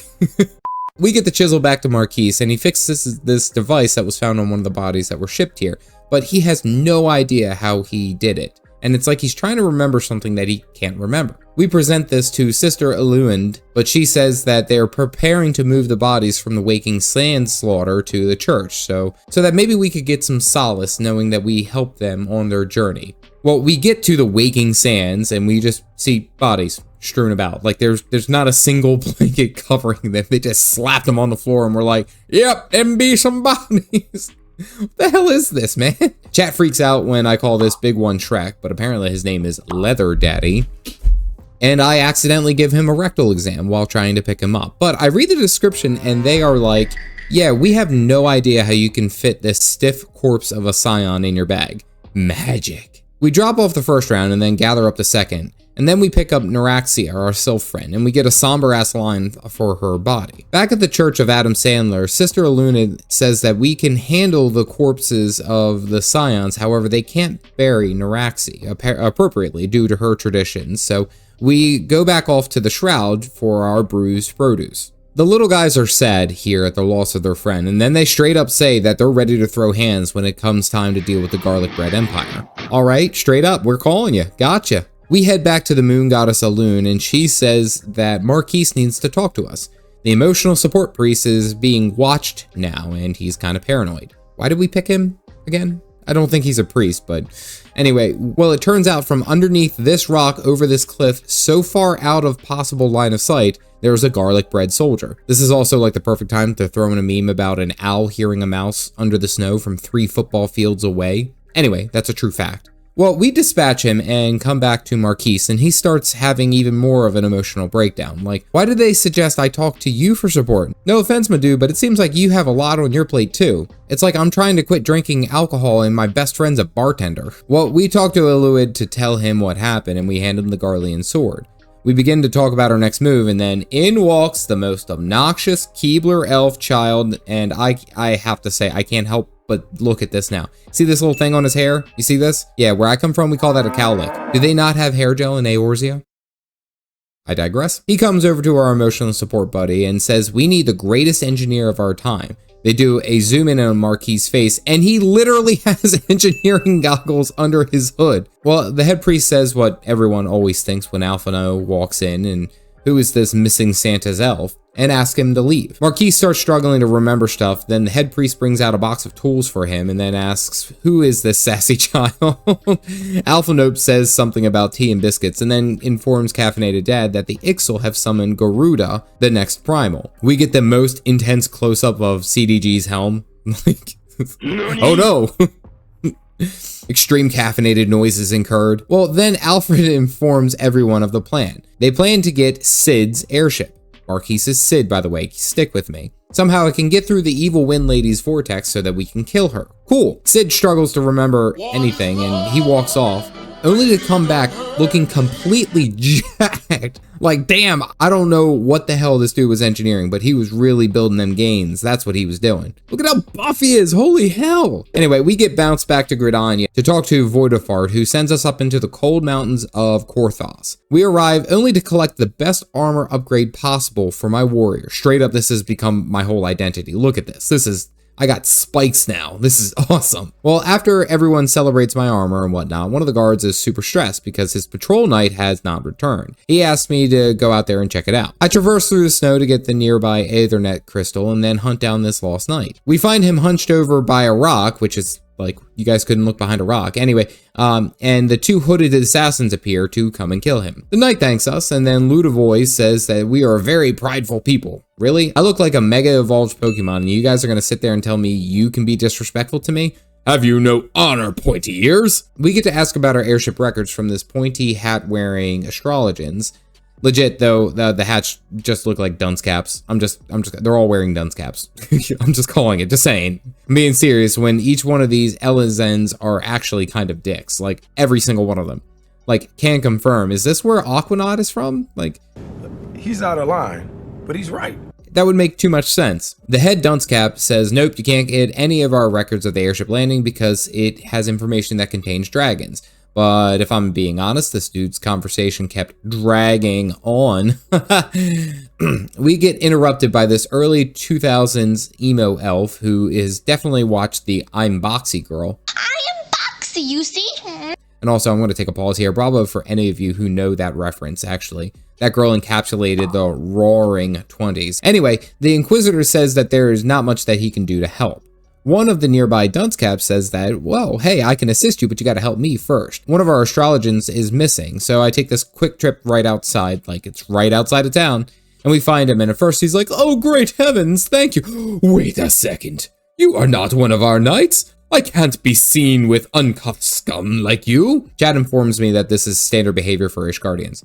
They're basically all asshats. We find out that the knight that we rescued and now this astrologan work for the house Durandare, and now that house is in our debt, so we can go and approach one of the captains for more information. We go and talk to this elf Porton company, but he's still a bit stingy. He says we've only done 2 favors, and we need the favor of 3 houses, so it only makes sense that there should be a 3rd favor that we do for him. Like, Moff, I'm out here fighting and doing the best I can, killing gods and such, and you're like, I have to make absolutely positively sure that you're not a heretic. There was a robbery up the road and we need to fetch some of the gear that was lost. Okay, so gathering some of these chests, we are attacked by some more heretics, and with some fancy axe play, we take them out. We bring the stolen goods back to Port and Starboard, and he makes note that the gear is going to Lord Francel. They open up one of them to find a dragon rosary, and the elves start talking about Lambus bread. I don't know, I zoned out here. And then one of the guards says that there's no way that Lord Francel has anything to do with dragons. She served under House Hallenhart for years, and there's absolutely no possible way that this is true. So we skedoodle on over to talk to this very young Robin Hood and warn him that he's about to be charged with heresy and hanged. Yay! Which is kind of fast, right? Like, that's an over knee-jerk reaction. Well, he starts preparing a defense, but he sends us off to Lord Hutchinfall, which I had to debate chat for like 10 minutes by this dude's name. In my mind, it's Lord Hutchinfort. Either that or his name is Horsefart, which chat informed me is what I should also call him. Depends on how you look at it, I suppose. I also see chat starts freaking out because apparently this guy's a big deal. I immediately disrespect him by talking in a super nasally voice to read his lines. I have no respect. None whatsoever. Well, Hawchinbro says, hey, you can chill here as long as you need to because you're cool and I like your armor, but suggests that we talk to people from the nearby houses to see if there's anything they know about the airship. Literally everyone we talked to didn't know anything or didn't want to help us. Jerks. Well, Horsefart says it seems that there's nothing wrong on his end, but Lord Francel took a big risk by running up to the dragon's lair to fight them to prove that he isn't a sympathizer of the dragons. It's a bold strategy, Cotton. Let's see if it pays off for him. Well, Robin Hood should have wore better armor because he gets absolutely decimated and we have to go and save his knights. Like, Francel isn't even wearing any armor. It's just like plain cloth. Like, what the hell was your plan here, dude? Well, someone spotted us talking to Lord Francel, and now we are about to be labeled as a heretic by association. Yay! Are we going to straight up and ignore the comparison of the Salem witch trials here? Like, it's very, very close. Now we have to clear Robin Hood's name, and by association, ours. This Rickerman says that he doesn't know anything about the super suspicious boxes, and then another porter swears there is no Draconian fan club gear in these chests. We open up the chest to find Draconian fan club gear. He swears that a knight at White Brim Fort did the inspection, and it definitely didn't come from him. So someone's lying. Hawchinbro says that there is no way that the rosaries can be put into every single chest on accident. This is meaning that someone is trying to frame Lord Francel. So we skedoodle on out to stop the trial of Lord Francel because it's like, damn, this is moving really quick. You found him like 10 minutes ago, and yep, he's dead. Throw him off a cliff. Oh shit, they are literally throwing him off a cliff. The place is called Which drop? Like, what? There's no way that these people are working with the government, because there's no way that the government moves this fast. Like, you're gonna throw him off a cliff to prove that he's a heretic, so when he dies, you're like, yeah, he wasn't a heretic, but he'll be remembered fondly. And then if he is a heretic, he'll, like, what, turn into a dragon? The hell is your problem? Well, the 30 Seconds to Mars lead singer tells Lord Francel to jump if he's telling the truth. Well, we get in there to fight to defend Lord Francel until Harchenbro shows up. I make a comment about how somehow defeating foes and, like, not straight up killing them. Oh no, I end up killing them. I killed like 4 of them. Like, our boy shows up, and then so does a wyvern. And, well, it turns out that one of the temple guards who's defending the Inquisitor is actually a dragon-loving heretic. The Inquisitor straight up says, I hope you get your dumb flying boat and leave. Which I'm beginning really not to like this dude, like, at all. Archenfart says that he has a lead for our airship, and we need to talk to one of his guards, who bounces us outside, and then straight back to Harchenbro, then to Lord Francel, then all the way to Brunda here. We bounced like 6 times in the course of like 5 minutes for this quest. It turns out that we're trying to find one of the guards who was there the night that the Enterprise crashed. It seems like the airship crashed in one of the ruined outposts overrun by dragons. Okay, let's go. Let's just go do it. Why do we have to get permission? Well, Lord Drillmount asks who I am, so Aquanaut and Sid the Protein King show up to reinforce my statements, and things are looking well. Then our emo Inquisitor comes in and asks us if we heard Welcome to the Black Parade. And then says something about us not being trusted. Like, I'm not gonna lie, I really don't like this guy. I really want to bash his nightgown wearing asshat down, but I show restraint. Well, downstairs, one of the chefs tells us that if we want to win over the captain, we need to win over his troops. He suggests that we go and feed his troops something good, so we can win them over, which will win him over. We go to this cave to fight a spotted mud puppy, and we wonder why the hell it's taken forever and a year to kill him. Oh, there was an item. I guess I was supposed to make it easier to kill. I swear I'm a good gamer, guys, I promise. Well, we get the steak and turn it over to some of the soldiers to win some brownie points. Also, we bring some over to one of the nurses, and I'm guessing they never get to leave to eat, but nevertheless, we feed them. Sid starts kind of remembering some type of engineer stuff, and he notices that the surgeons are using some old machines that are inefficient. We rush off to kill some ice sprites for their cores so that he can make this machine better. Well, he apparently fixes the machine without actually knowing anything, and it supposedly it distills things to make things cleaner, and it could save, and I quote, countless lives. Then Nighty Whitey shows up again and says, don't trust this fire hydrant and his ridiculously jacked grandpa, for they cannot be trusted. The surgeons immediately snap out of it and cast us out. Like, we question some guards around the fort, and they have nothing but good things to say about this Inquisitor, which is, like, y'all can't even, like, throw shade at his hair. Like, y'all are full of crap. I know it. We rush out to talk to our lost Keebler elf, and he is shivering in the snow and complaining about being the cold. Like, you could be wearing a coat, you overgrown ass toddler. Like, you could be standing in by a fire. You could do something to fix your situation. No, I'm just gonna stand out here and bitch. Like, why can't you just be normal? Well, he reviews our testimonials and finds disparity between one of the guard stories and the roads. Well, we search at the bottom of this giant pit only to find a dead dragon and a body of the Inquisitor who looks identical to nightgown-wearing friend. Aquanaut is upset because it seems that our emo Inquisitor died the first day that he got here and someone is acting as an imposter.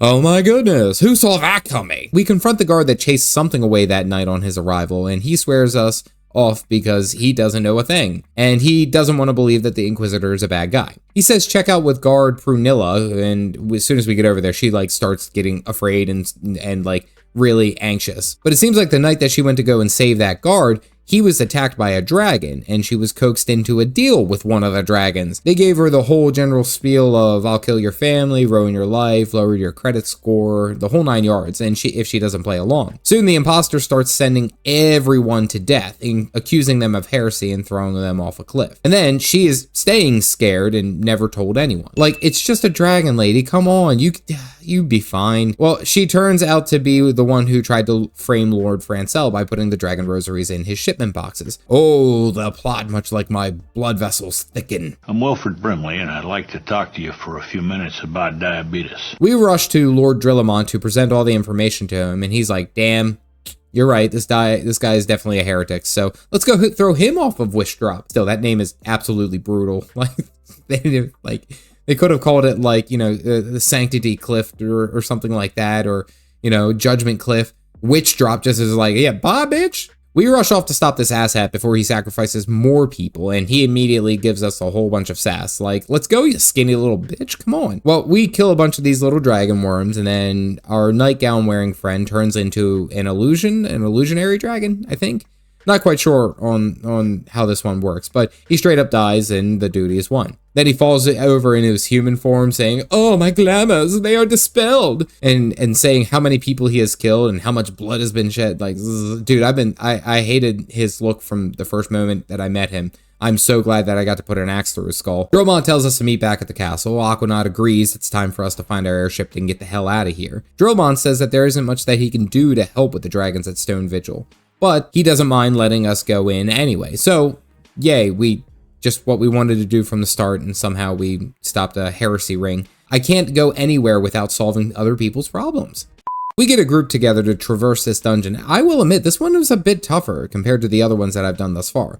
The mobs hit fairly hard, and the bosses actually provide some serious contention. It's pretty damn awesome, I'm not gonna lie. There is more to do than just kind of like stand there and tank and spank. You have to pop cooldowns, you have to dodge abilities. I mean, that's cool. To me, that's fun. We get to the end of the dungeon to find the Enterprise resting on a snow-covered wall, only for it to be directly above a massive, muscular sleeping dragon. What the hell is this, Sid? Get your boy. Well, Sid and Aquanaut agree that they will have to go and get the ship flying, and we can handle the big beastie. Yay! Our gluten allergy friend shows up, and he is standing directly in front of the dragons, and I start saying, like, in chat, I'm like, he's in tomahawk range.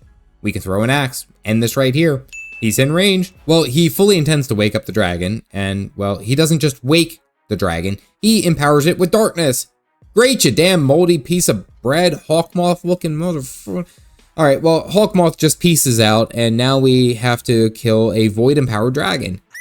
This fight is so damn cool, actually, because of the tons of AoE, the flying dragon sweeps, many references of this particular clip was said in chat.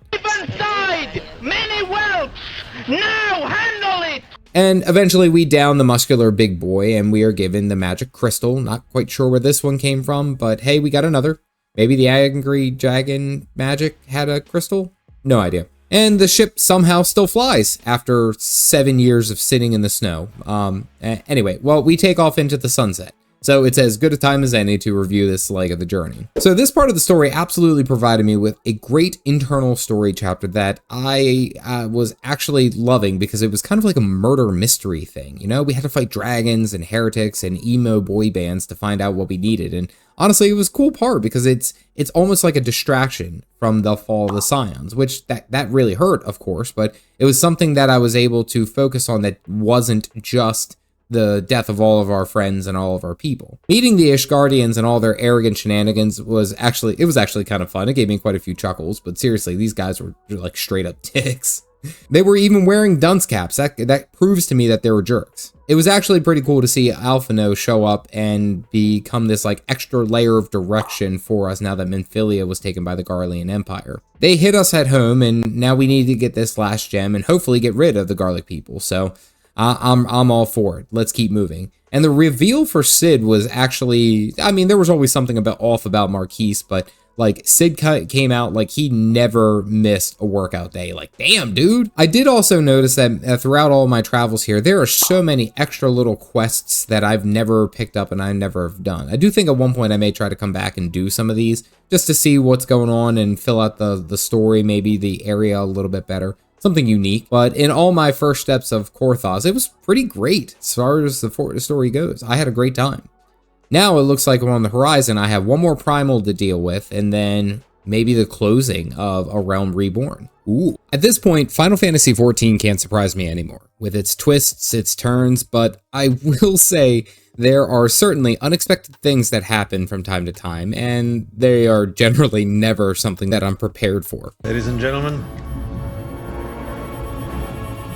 fasten your seatbelts. In my journey through A Realm Reborn, I came across possibly the most shocking moment in my playthrough thus far of this game.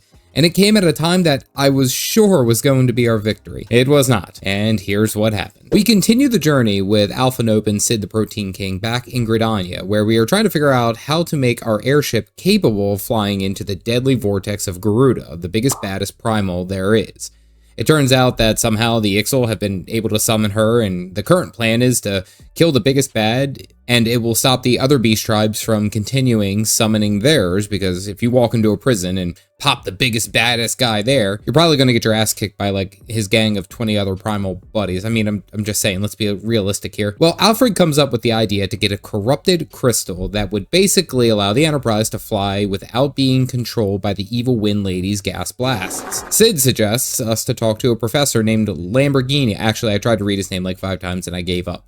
Lamborghini in Camp Drybones to figure out the best course of action. Well, we talked to this fancy car and he says that we should meet up with his student Haha Sako, but Galactic has different plans for me. He decides it's time for me to try another optional dungeon, so here we go. To unlock this, we have to go to Olda and we see this massive tribute to Akira Toriyama, who has recently passed. The whole joining of the community to pay proper respects to a legend for all that that creator of Dragon Ball Z has brought to the world is actually impressive. It's not the first time, actually, that I've heard this from the Final Fantasy XIV community.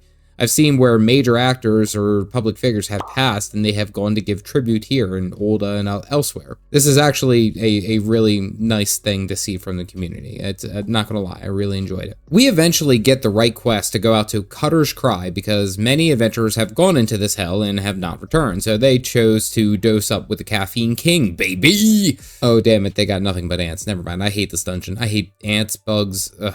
Not this time. Well, I'm joined by Lucky Thoth the monk and one of my longtime channel followers, Stoic, who is playing as a bard in this. And while this dungeon is being creepy, I actually think it's pretty interesting because it has like these different levels and tiers and you jump into quicksand to get down to a different level. As I'm working with the group to dig down deeper, we get all the way through this entire dungeon of ants and large worms and bugs, and of course, the final boss is a chimera, a lion goat dragon with a scorpion tail. But of course, that would make sense. I am just going to say out of curiosity, why the hell is it a lion and why is he so buff?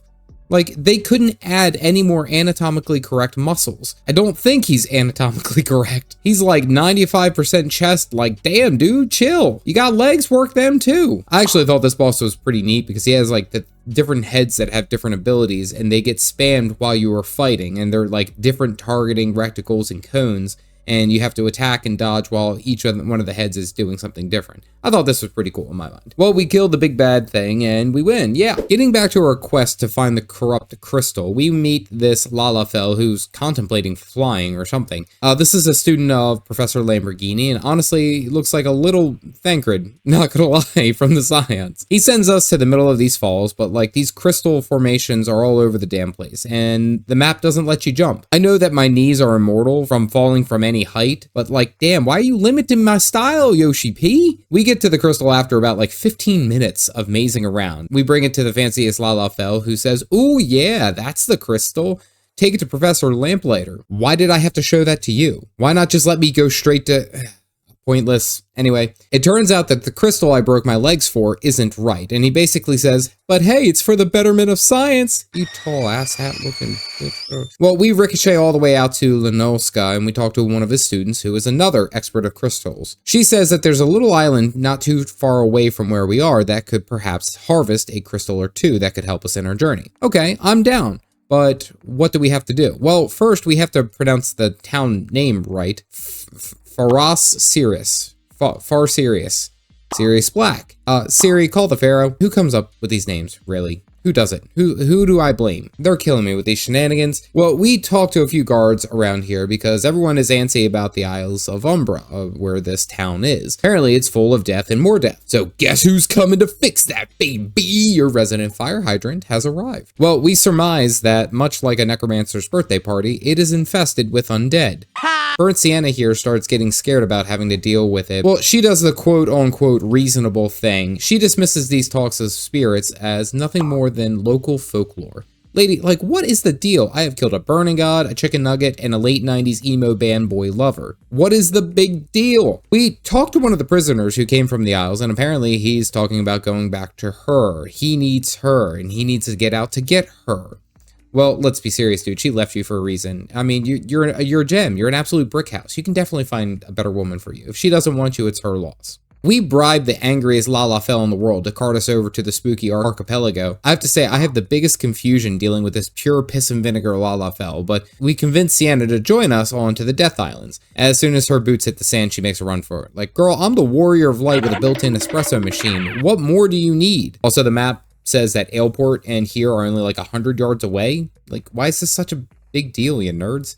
Well, we go and talk to David with a Y, and he basically says, sorry, Chief, I can't open the gate. Apparently, they were trying to repair this lighthouse, but they're not having any work done because of all these ghosty rumors. Well, he makes a deal with us. Figure out what the mystery of the ghosts are, like Scooby-Doo and the gang, and I'll be able to get you a chunk of this crystal. We talked to some adventurers who had a few run-ins with the dead and something of an alluring voice. We're near a ship-sailing town, pirates and an alluring voice. Anyone else thinking siren? Well, we get back to David with a Y, and he's sweating profusely. And now we find out that the angry pirate Lalafell, who curses every other word, is coming to the islands because we're taking too long. He starts out bitching about how long it's been taking, and then he goes on to about how Elzins somehow look like giraffes. Then he confirms that there is in fact a siren that is luring the people to their deaths, and she raises them from the depths to be her thralls. He also says hussy, which I find quite hilarious. Well, Mimosa says, you know what we're gonna do? We're gonna deal with this right here and now. And then we have a very relaxing and romantic hangout by a fire on the beach,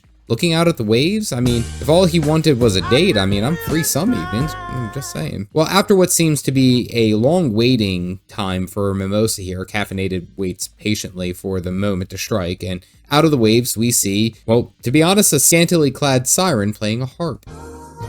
Are we going to talk about how much skin is being shown here? Caffeinated's eyes burn with the intense rage to remove such an unholy wench from our sight. I say, all right, let's go ahead and pull out the axe. She's evil. Mimosa straight up runs away. Okay, fine, date's over. Well, we take on a procedurally generated army of skeletons while she sings at us from a distance. Don't worry, baby, the helmet is soundproof and it stays on the whole time.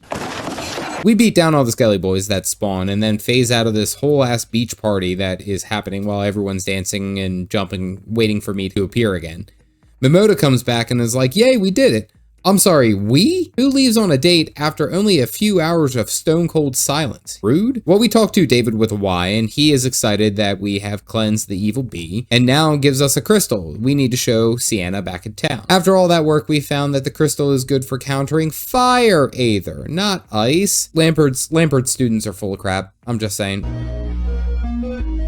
Well, there is one last crystal student that we got to go and talk to in Gridania. Guys, get your shit together. I can't keep solving all of your problems everywhere we go and doing the world a great deal of justice as the warrior of light all the time. We get to the student and he's like a total dweeb. He reiterates the line, no action in the name of science is ever truly wasted. Dude, I cannot tell you how badly I want to push you into this river right here. Well, he says that the Spriggans in the area eat crystals like rock candy, and it would be our best bet to go out there and lure the biggest, baddest one who ate the potential crystal that we need. So if I'm to understand this guy correctly, we have to go and kill a Spriggan, whatever the hell that is, to get a crystal that's in his colon.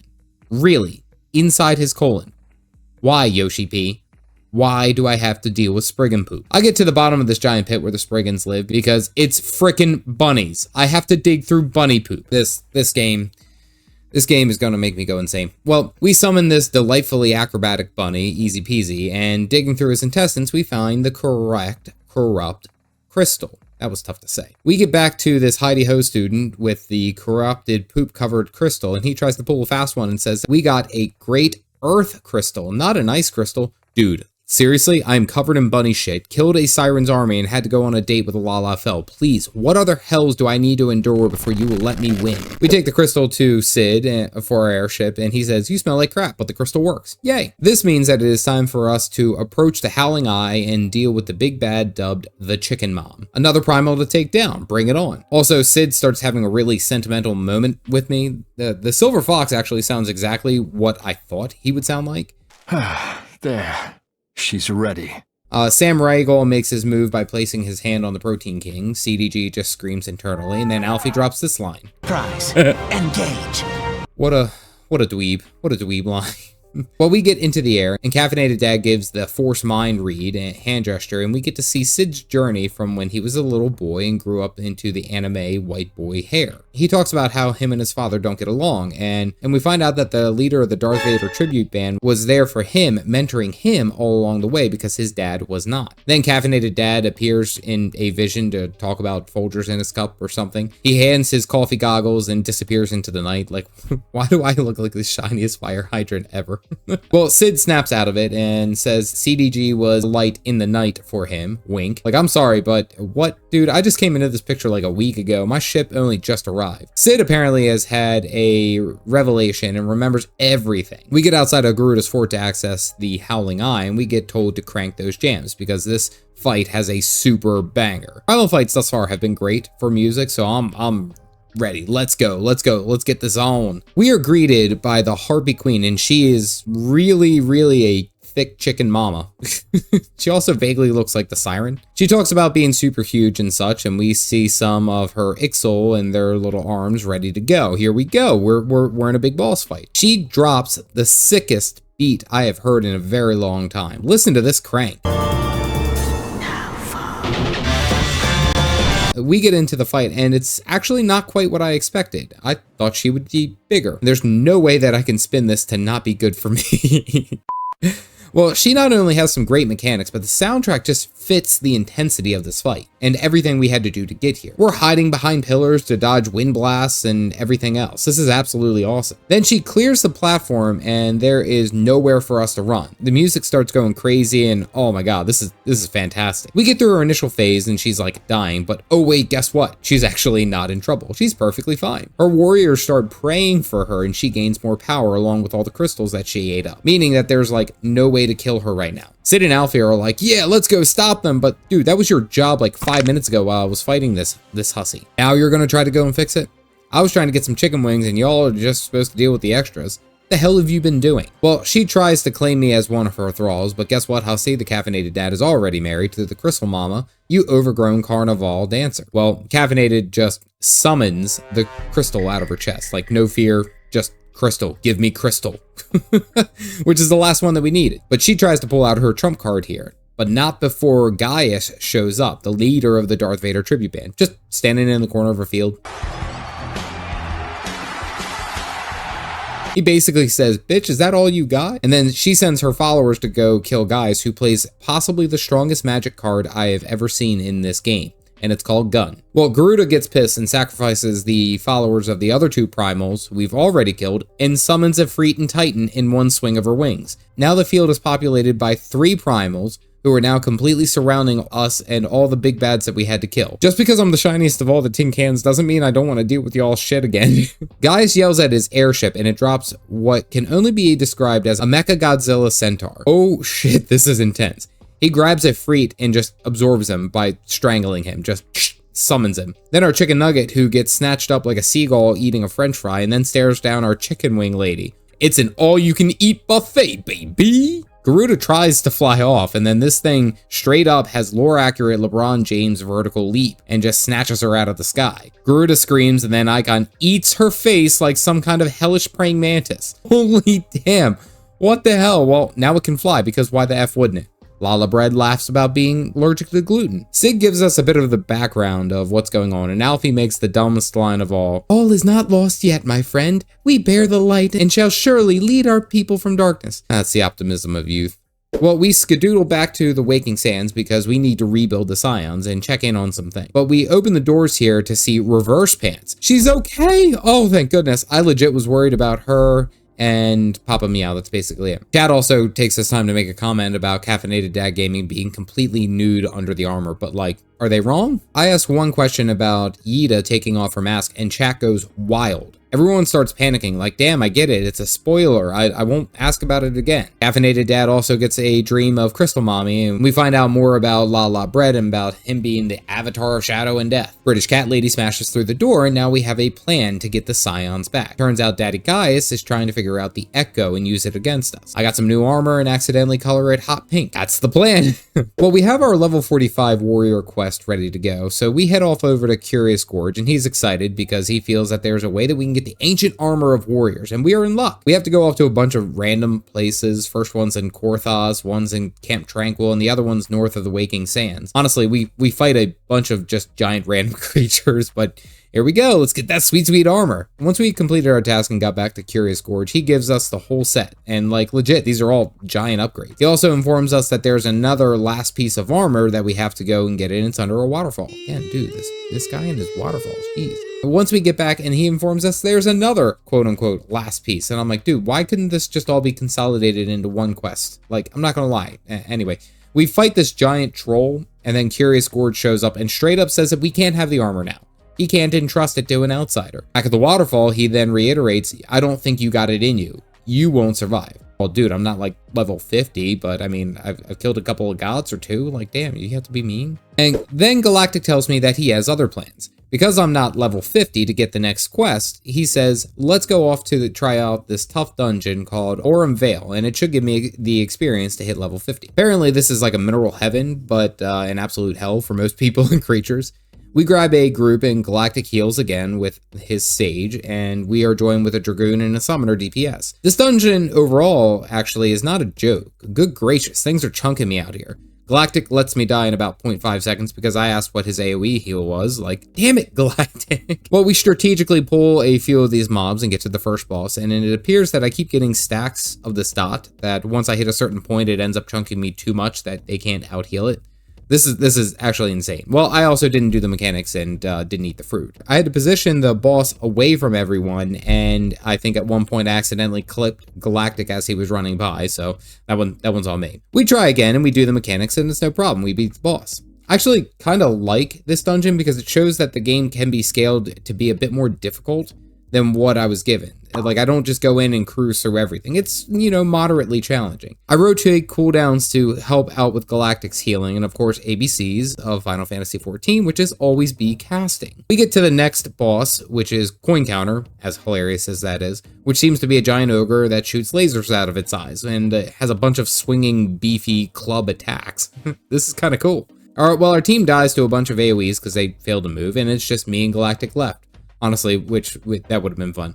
We get the win, but this kind of made me laugh. Like, just like, why do y'all keep dying? We push through some of the tougher mobs to get to this ugly-ass tentacle monster at the bottom called Miser's Mistress. What kind of name is that? Really, really weird thing, but hey, you know what? I get my face pushed in by a bunch of these hard-hitting hits and swings, but I do make sure to dodge the abilities and eat the fruit when need be. After a few minutes, we get the Victory Arm Swing and we hit level 50. Before I go off and take on the finale of the Warrior questline, Galactic wanted me to see his home. And I'm not gonna lie, this place is pretty nice. He tells me that it's an Ishgardian household that has tons and tons of cool little features and design. Also, the fact of the house is that it cost 50 million gil, and the decorations were probably another 10 million. Because, like, money doesn't mean a thing. Honestly, I look forward to eventually getting my own house with my own private place, and that I can, like, decorate and change things around. Probably investing in about like 25 coffee machines, one for every 10 by 10 square footage, but I digress. I also leave him a note to remind him that he left his water running and curious about how the eggs on those plates over there are actually still steaming. Make that make sense to me. Back at our waterfall, we talked to Gorgy Boy, who says that we have an even bigger problem now. The beast that was demolishing a nearby village has been sighted again and it's wreaking havoc. Here I go, trying to save people without even really trying. Well, Curious Gorge makes a statement that he will be the one to save the people so that people won't think that he is some type of animal, which, dude, I already think you kind of are anyway. Like, who cares what they think? We fend off some wild creatures and I get to town to see this angry road again with glowing red eyes and the best mustache ever standing over this little girl. Well, it turns out to be Gorge's brother, who is just angry. And Gorge just slaps the shit out of this dude like no one's business. And then his eyes turn red. Someone's spicy now. Oh shit, let's throw down, you romantic water-loving cutie. He demands that I give him the armor, and I say, no, not doing that. Well, this fight is far less dramatic than I thought it was going to be. I ended up kiting him and collecting these little orby things as I beat George down from a distance with Tomahawk. He says, you're the chosen one, and gives me the rest of his armor, and also his brother isn't dead, just knocked out. Don't worry, Everyone is just always sleeping. We meet one last time under the waterfall, and he gives me the total set of the warrior armor. I try on the armor, and hot damn, look at this. Galactic really implores me to raise the visor so at least we could see my face, but as I've said a number of times throughout many videos, the helmet stays on. Anyway, let's talk about this step into the Final Fantasy XIV journey. So we are going on a wild goose chase to be able to hunt down the crystals to fight the big winged chicken lady, only for her to basically get one-shot by a Mechagodzilla centaur. That is one of the weirdest statements I think I've ever made about any video game. What was beautiful about this is that the cinematic cliche of power level being displayed, we gave it our all against Garuda and her shenanigans, only for another big bad to come in and completely one-shot. This has kind of set the stage for what I'm guaranteeing is going to be the final climactic battle of A Realm Reborn against the giant icon machine. The story even got more interesting because we see a bit of the backstory of Sid and his journey leading up to it, and also reuniting with the other Scions who were not located in Reverse Pants and British Cat. What I loved is the fact that it basically slew a primal despite the Scions being completely decimated. That's pretty cool, that even we were still able to do our job despite being even more hampered. Now, I know moving forward, since the primal business is behind us, we are going to take down the giant-ass tin can, but seeing how things progress with the story, it still has quite a few twists and turns ahead of me, and I'm excited to see it. We are nearing the end of Final Fantasy XIV: A Realm Reborn. We are coming closer and closer to an epic face-off with the Garlic Bread Empire, and we recently had to fight a wind god only to have the final boss truly revealed. And the stakes couldn't be higher. Final Fantasy XIV has given us an intense story to play through, and it only continues to heat up now. Before we can take down the big bad, however, we need to rescue our friends. And more importantly, Papa Meow. Let's get into it. As a note, this will cover some of the major story climaxes for Final Fantasy XIV, and as such, I will say, there is a spoiler warning here. So we pick up our journey back in Korthos because we are casing the Castrum where our lost team of superstars has been last seen. The whole reunited crew stands here, and this pointy ears general is just, well, generally displeased. He confirms that the Scions we are after are in fact inside the castle, but more pressingly, they spotted an airship that went down not too terribly far away from here, and they confirmed a Rodigan and a Lalafell fled the crash. One was quite big, and the other was mistaken for a door wedge. This gives us something to go on. We get this cutscene where the evil Darth Vader tribute band are approaching their Ultima weapon, which, if you forgot, slurped up the primals like they were a $5 bowl of noodles. They all make plans to defend themselves and prepare for our counterattack because they know that the stash is about to show up. Gaius finally also makes his move on Livia, now that everyone's out of the way. We talk to a few guards out in the snow to find out where Biggs and Wedge ran off to, and he suggests that we look for footprints in the snow. Like, really? Come on, y'all. How long has it been since this airship went down? And you want me to hunt for a Lalafell in the snow? At least make it a little bit more interesting. Also, by the way, I think this is really, really important to point out. We already know whose footprints these are. Look how tiny they are. You know Wedge was here. It turns out that Wedge was pretending to be a troll under the bridge, and he does his red panda impression when they get scared. So then we skedoodle off over to this tower. Wedge tells us to go look for Biggs inside a giant ice fall cave, but really all we end up running into is a cold welcome. Wink. We head back to talk to this guard who gives us some more information of where to go, and we test gravity with terrible affect. Literally shatters my knees. How is he not dead? We come up to the British cat lady in Reverse Pants who seem to have found our giant fist friend. Reverse Pants starts dancing to the same tune that Biggs is, and then one of the garlic soldiers starts vibing to the same tune. Literally everyone's just dancing. It turned into a dance face-off. What we thought was just a couple of soldiers to handle, turns out that there's like 5 mechs that were like hiding under the snow. They all appear out of nowhere. Like, where the hell are these guys spawning from? Biggs is super duper out of breath, while Reverse Pants and Y'shtola didn't even break a sweat, honestly. We get back to the tower and Wedge starts crying furiously, but it's kind of hilarious because he's like somehow crying with the goggles on, just like gathering up all those tears. I don't know. There's no tears running down his face, so you know they're all caught up in there. Sid walks in with all of his protein goodness, and both Biggs and Wedge have a full-on panic attack seeing him. After we clean up all the whey powder that was spilled, we then head off to Revenant's Toll to prepare our assault on Castrum Sentry, where our beautiful golden boy is currently being held. I'm coming for you, Papa Meow. Chat makes a massive wall of naked gooblies, and we have to slide right past them to go check out a drainage pipe for the castrum. And we fight off a bunch of bugs that, well, apparently we're just lying in wait there. Well, after we do this, we listen to an entire ass conversation through this well. Like, what kind of luck would it take for us to be here at the right time? Oh boy, tell me that this is not protected by the plot. Well, back in town, we speak to Alfie, who is becoming more tolerable as the story goes on. I still don't necessarily like him, but I don't hate him as much. Sid and him asked me to go read a crystal, which I think is kind of prejudiced. Just because I have a crystal like embedded into my body and soul because of Crystal Mommy doesn't mean that I know everything about crystals. I mean, he's right, but it's still hurtful. Well, we now have to learn how to salute like an Imperial, which this guy confirms in the text that he knows how to do it. But I should go and watch how they do it over by the castrum, which, like, why do you hate me? I mean, it works. Yeah, I learned how to do it, but I have to kill like 7 people to learn a simple gesture that, like, you could have taught me and saved these guys' lives. I mean, make that make sense to me. We get back and the guy's like, heh, nice. Now get back to where you just were to gather up their gear. And it's like, you could have told me I killed those 7 guys and I could have just gathered their gear then. But it would like knock it all out in one swing. But no, you guys really just like making us run, don't you? Well, we slice up about 4 to 5 of these guys, and I contemplate the amount of bodies that I've gathered in my travels. Remember, they're all just bad guys. We are the good guys. They are the bad guys. We get to gear out with the blacksmith, who is ridiculously jacked, as well as very well educated with these reading glasses. Sir, I don't think your outfit is OSHA approved. Like, I'm 95% sure that's a violation. They give us this cutscene and come back to Caffeinated Dad enjoying a fire, and then the fit blacksmith hands us nothing. And we also are socially distancing.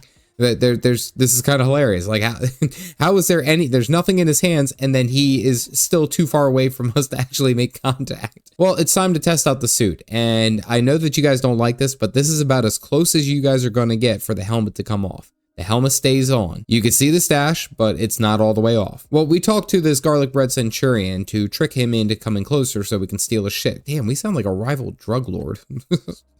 So we get back to our weightlifting buddy and smoke signal the garlic bread waiters outside to visit our table. We call in like 5 patrols of soldiers, and like again, I'm literally killing hundreds of these people on the journey, just like, whoops. We're doing it for a good reason. Whoops, killing everyone.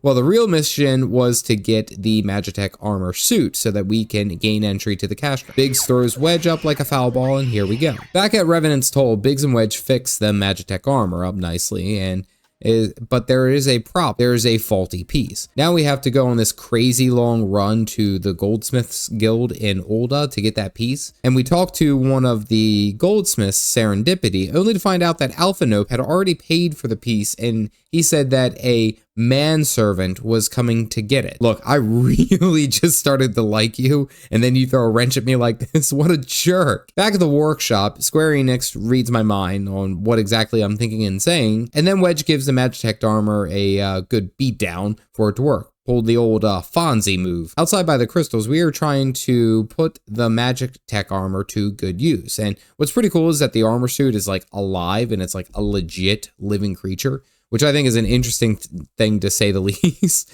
But the armor doesn't feel welcome to the team. She needed me to give her a big hug to feel accepted. You know, same? Big shows up at surprising speed to tell us that our garlic bread order is ready. They zoom in on Sid, and he literally gives them the "I'ma fuck you up" look. Then they zoom in on Caffeinated Dad's face, only to see the mustache exploding out of the helmet. Well, Sid hilariously presses a button, but the animation it doesn't look right. It looks unnatural. Now the garlic bread soldiers are all on their own. And then a wave of fear washes over them. After a swift and brutal decapitation, Maggie, as she is named, is now on our side, the Magitech armor suit. She feels a part of the team. Really? Like, I've been killing these dudes all afternoon. Like, and this is what got you? Back at the hall, we talked to an Alamigo guy who was helping us with our salute, only to hear one of the most tragic, worst backstories I have ever heard. We find out that his mom and his sister were captured by garlic bread soldiers early on in his life, only to be taken advantage of. And when they had the opportunity, they both jumped off a cliff to get away from the soldiers. he basically lost all sense of life and has been plotting his revenge on the Garlic Bread Empire forever. Damn, Final Fantasy, you dark. Well, we are all outside the castrum ready to assault, with Biggs, Wedge, and of course Sid and I. Sid tells us that Reverse Pants and British Cat Lady went off on their own mission objectives. We then enter the base and get this vicious cutscene of Livia beating the ever-loving shit out of Minfilia, like, which probably at this point she is regretting not having like good armor like we suggested. I mean, I'm just saying, she's like getting backhanded, kicked. She's getting the business. No, it probably would have been a little bit better if you had some armor on. I'm just saying. One soldier says, "Yes, milady," with all the mightiest of hat tipping. And then we enter into the castrum. We blend in the best we can with the Imperial soldiers, but we talked to this one soldier who was like straight up in love with Tartaru. Like, for him being an evil Empire guy, he's a massive softie. And he's like trying everything he can to get in with that girl. And all I will say is, physics. That is it. We get into the inner courtyard area and we have eyes on target. Papa Meow. Our boy, our gent, he's well alive. Also, uber dangerous here. Tartaru peeks her head out to see Wedge on Maggie and she kind of shies away. Wedge is in full-on man mode to save his lady now. All I will say is, understandable. That makes more sense. The soldiers catch wind that one of their patrols is missing and everyone needs to be on our toes. And as we walk in, this Rogadan gives us the biggest O-face. This made me crack the hell up. A quick fight ensues as we go to fight for the freedom of our friends. Tartaru runs up and then we get our full encompassing story as Papa Meow is now safe. We can leave. Meow also makes note that Thancred is missing. I hope that doesn't come back to bite us. We get a cutscene of Livia confronted by Yida and Y'shtola, getting ready to lay down the biggest beat up that she has ever had. Then some Imperial garlic bread soldiers show up and ruin the assassination attempt, because let's call it what it is. The ladies have to run away, but not after an awesome quick combo by Yida to dance over top the White Power Ranger. More soldiers come in to stop us, and then Wedge goes full on superhero mode and charges into them, killing anything that moves because he's trying to rescue his girl, which, hey, you know what? Mad respect. I like it. Wedge, you're getting up there. I like you, buddy. They send me, Meow, and Boomerang over to deal with the enemies. Well, apparently I can't kill this Magitech Vanguard because it is protected by a nearby shield generator, which I then spend 5 minutes of real time to find and destroy. Like, where the hell was this thing? Oh, I find it far away under some enclave. Tedious. Tedious for tedium's sake. Well, we get 2 more Vanguards and they both have shield markers on them. This was a bit obnoxious to me, I'm not gonna lie. Let's just go one and call it, guys. Well, we fight off the rest of the mobs and then we get this cutscene. We are all cornered by a cliff. Reverse Pants, Y'shtola, and Wedge are still missing. The soldier says, "Kill all but the leader." Then the British Cat Lady jumps in to save us with her magic bubble. But I have to point this out. All of those soldiers had full intention of spraying and praying everyone. Like, they were going to murk everyone here without hesitation. The guy was like, "Save the leader," which would either be me or Minfilia. Nope, they were just murking everyone and saying it was an accident. Well, Reverse Pants jumps in and starts bashing away at all of the enemies with like some really satisfying combat. I was impressed by this. Papa Meow gives her a ton of sass for being super slow on arrival, and then Yida tries to say, "Hey, relax, dude." And then Meow turns around and hits this charging soldier with Curse of "Back the f off." Well, more soldiers start appearing and Wedge dropped the Magitech armor to survive. And I have to note the voice actors for Bix and Wedge were not exactly how I thought they were. Let me correct that. You ditched your Magitech armor. Fool of a Lalafell! Excuse me. She's all yours if you think you can do any better. Biggs was not how I thought he was going to sound. Wedge was exactly on par. Well, Maggie starts jumping around and causes it a distraction. Then Sid treats our ears like a drive-through speaker and screams in them to tell us to jump off after the count of 5. Oh wait, he was down there to catch us. I do have to point it out there that we have like an awning on the side of the airship, so it doesn't necessarily make sense. Like, wouldn't we just like bounce off into our doom or slide? Anyway, nice. We fly away and all things work out the way that we had hoped. Right? Wrong. As we are flying high in the sky, we see Gaius monologuing and a stray laser beam fires at us. It turns out that the Ultima weapon has heat-seeking lasers. Nice. Cid finally has an angry "damn you Gaius" moment. Then we see an Askian sitting next to the Black Wolf, who was apparently an overlord, as pointed out by Aquanaut. And again, this relationship makes sense with Laha Bread sitting next to the Garlic Bread Empire. Well, he removes his hood only to reveal that it is Thancred. Our buddy Thancred has been an enemy this whole time. What the hell? This caught me completely off guard, and everyone is like shocked, and Alphino goes into his whole, I can't believe this happened to me. This, you know, what, this doesn't make any sense. Well, again, I mean, let's put it together. We haven't seen Thancred in like a very long time. He knew where to send the Garlic Bread soldiers.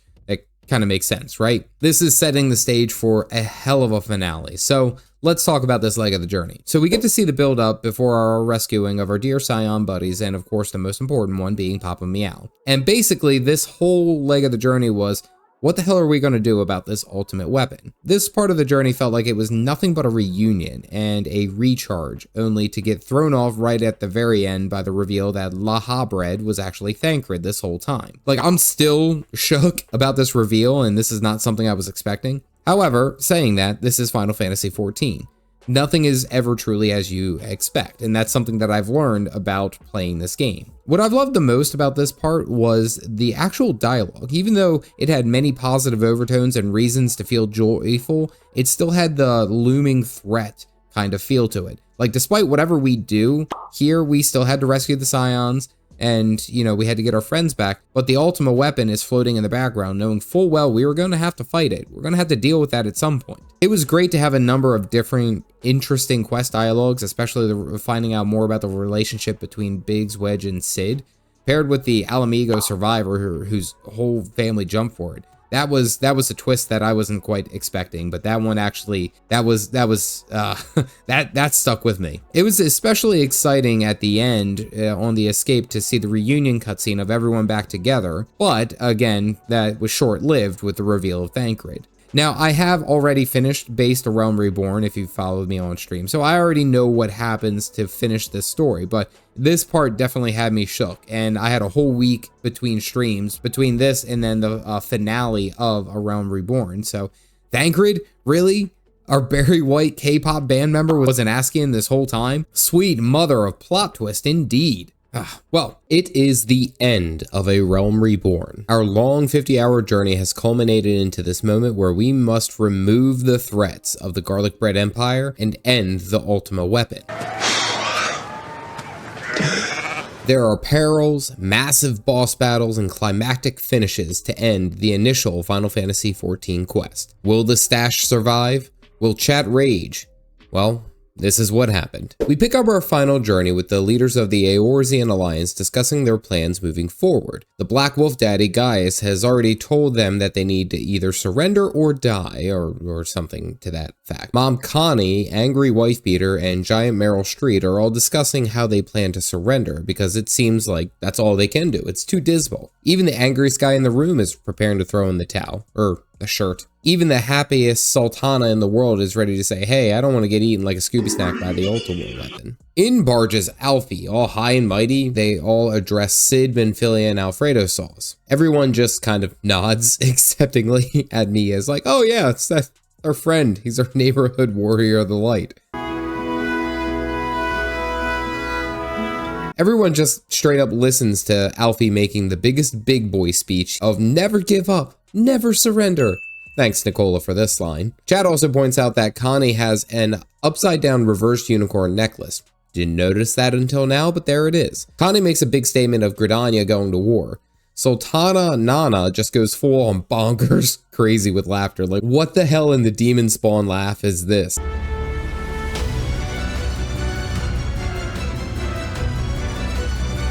Good God, this scared the hell out of me, I'm not gonna lie. Chat reminds me that Lalafells are at knee and groin height, and typically are exceedingly violent with sharp weapons.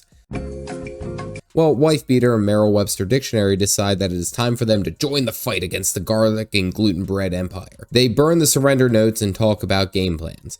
Then Nana Sultana walks up and she like super catches me off guard because her big outfit makes her waddle the entire way up with the biggest steps. I wasn't ready for that at all. We pray return to the Waking Sands because of course we can't talk about things here. It's actually nice to see some of the Scions actually populating the Waking Sands, which is it's kind of cool since we're recovering as we move forward. We talk about our game plan and we find out that Thancred is actually being controlled, a puppet, so to speak, by an evil Askian named Lala Bread. He has a gem on him that's essentially controlling him. So there is, of course, hope that we can save our boy. They lay out a map of what we need to do, and it's like really unfortunate that they didn't give any of the Lalafels uppies because they needed it. They can't see over the table. Chat reminds me that they should only be presented with means of height elevation upon request. Don't address it, only respond to it. We talk about our plan to hit multiple Olive Gardens all at the same time for their garlic bread spoils in quick succession. Without hesitation, the stash nods. It's time to go. I know not of what was discussed, but I'm ready for murder. We run off north to our first target, which is going to take out one of the Darth Vader tribute band members, the big bad boy with the double shotgun shields, which is actually kind of hilarious. I don't know how that works. The recon soldier confirms that the target is there and it's time for us to attack. They give us a signal, which is really just like, hey, Caffeinated, can you go deal with that? Send the stash in for maximum carnage. The soldiers will call us diversions and I go in for the kill. Boom, that's what we need to do. Chat clears the way for me and I enter the duty to fight this Arrhythmia, who is an absolute beefquake of a dude, if I have to say. Good God, look at the size of this guy. He's huge. Look at those shields. This absolute unit sends his allies away to deal with me directly. Now, this is a straight up warrior tank fight to the death. The first phase of the fight starts fairly slow. It's basically just don't stand in this area, dodge this attack, and beat him down. Chad is talking this guy up, but I really don't see it. He casts some more ranged gun attacks, but they really weren't all that impressive. They attack in areas, but they are like incredibly well telegraphed. I had no issue dodging any of them. Well, he goes into a down phase and then some ads show up and it's like, oh, okay, I'm the warrior of light. What do you want? Well, this guy gets so angry that he screams himself into a full health bar. And then he gets some more nasty combos, like entire arena-sized AoEs with more charging combos and other wild animations. It was pretty cool. Then he summons like some laser beams that detonate a few seconds later. Like, this is starting to become pretty good. This is starting to become an incredible fight. He starts comboing the AoE reticles with all sorts of things that I have to dodge, and like, okay, I'm not gonna lie, you have my attention. This is starting to be pretty good. Well, he goes down a second time, and it looks like he's absolutely done and over with. Caffeinated tries to walk away, but then his stash sense is tingling, and this guy muscles his way back up for a third time. Like, holy hell, dude. How many times do we have to teach you this lesson, old man? He hog ties us and pulls us into a raging inferno that he created, and it's a DPS check. I have to kill him before he kills me. But this is really intense. After a quick warrior on warrior violent night, we get him down, but it was like kind of tough towards the end. Then chat informs me that he used to be so much tough. La Habred shows up out of the dark fart clouds that he has to taunt us, and all I can really see is Thancred being controlled by Hawkmoth. You can't get that, that's what I see. This is the adventures of Ladybug right here. We get a cutscene of the soldier informing Gaius that the angriest guy in the world has been killed, but honestly I feel like they're just like, oh shucks, they killed our friend. We skedoodle on to Camp Blue Frog for phase 2 of the Operation Archon, and we were told that we have to go and inspire everyone in the camp for the fight ahead. Basically, I go up and offer them a cup of espresso, and they're like, oh my god, this is the best thing ever. I then notice that all I do is just power stance over them to psych them up, like America, yeah! And they're all like, wow, I can't wait to fight. This was like so damn cheesy. We meet up with Wife Beater outside the castrum, and we prepare a group. After a random roll to see who's going to join us, Galactic gets the pass, of course. Alex joins us for heals, and Mikey joins us as a red mage DPS. Here we go. Inside the dungeon, I start power pulling everything because I remember having Alex heal one time, and I trust Alex. I can be a bit more aggressive. We get to the Black Eft fight, which is like an evil Maggie, but like I start smashing everything in sight. Like, the team we put together is doing great DPS. The fight is pretty interesting because there's tons of ads being spawned everywhere. We clear through most of the castrum and fill with robots and other various mobs. and it's all good. Then we approach the Magitech Vanguard F1, who has arena-sized AoEs with tank busters, and it's okay, pretty interesting, pretty good fight. I'm really starting to enjoy the dungeons here towards the end of Final Fantasy A Realm Reborn. We push through a bunch of mobs, and Cid joins us on what I think is Maggie, and allows us to walk up to the main entrance of the castrum, only to see the white Power Ranger asshat standing there ready to challenge us. Oh, believe me, I have been waiting for this fight. I'm so ready to throw down with this hussy. That shouldn't be taken any other way. She definitely needs therapy dispensed by my axe. She starts rambling about how he's all mine, and she's talking about Gaius, of course, and she's all sorts of hot and bothered that we're trying to kill her man. Like, oh, I don't care, lady. This is vengeance for Neuraxi. I'm gonna lay the smackdown. Why did you throw me gloves? To catch these hands! But not gonna lie though, she actually has some even cooler AoEs paired with different combos and flybys and that take up like the whole arena. So it was actually pretty good. Like she was dealing some good damage. It was an amazing fight, and there's cool effects, massive AoEs and such, but she finally goes down and she reaches up to say, "Daddy Gaius, please, I need the affection, Gaius." Blech. I legit say I should probably go stomp on her just to make sure she's dead. You know, the good old axe double tap. Now we move on to the final phase of Operation Archon, the Praetorium, where the Ultima weapon and Gaius are all holed up. Also, Nero is somewhere in there, but like, I'm seriously ready. It's time to throw down. Chad informs me that there is nothing but unskippable cutscenes. Great.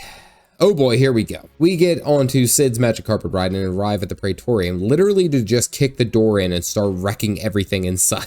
Here we go!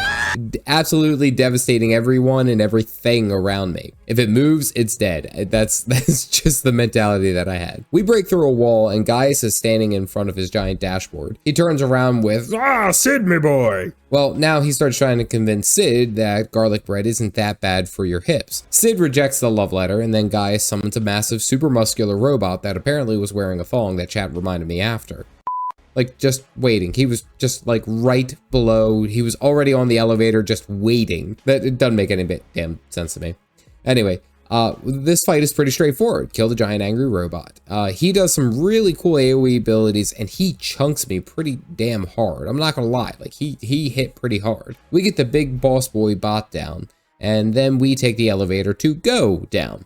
And now we get to drive Maggie, literally shooting explosives, lasers, and everything else. Maggie's a beast, like she's clearing entire groups of enemies in like 1 to 2 hits. As we push through most of these mobs, we enter into this one area and it's literally like a horror movie. These giant robot arms just rip out of the walls and start grabbing at us. Like that surprised the hell out of me. Like, what the holy hell, man? But we get to this Sermet door and we have to break down Maggie as she charges her mega laser beam and then she just straight up dies. Like, what the hell?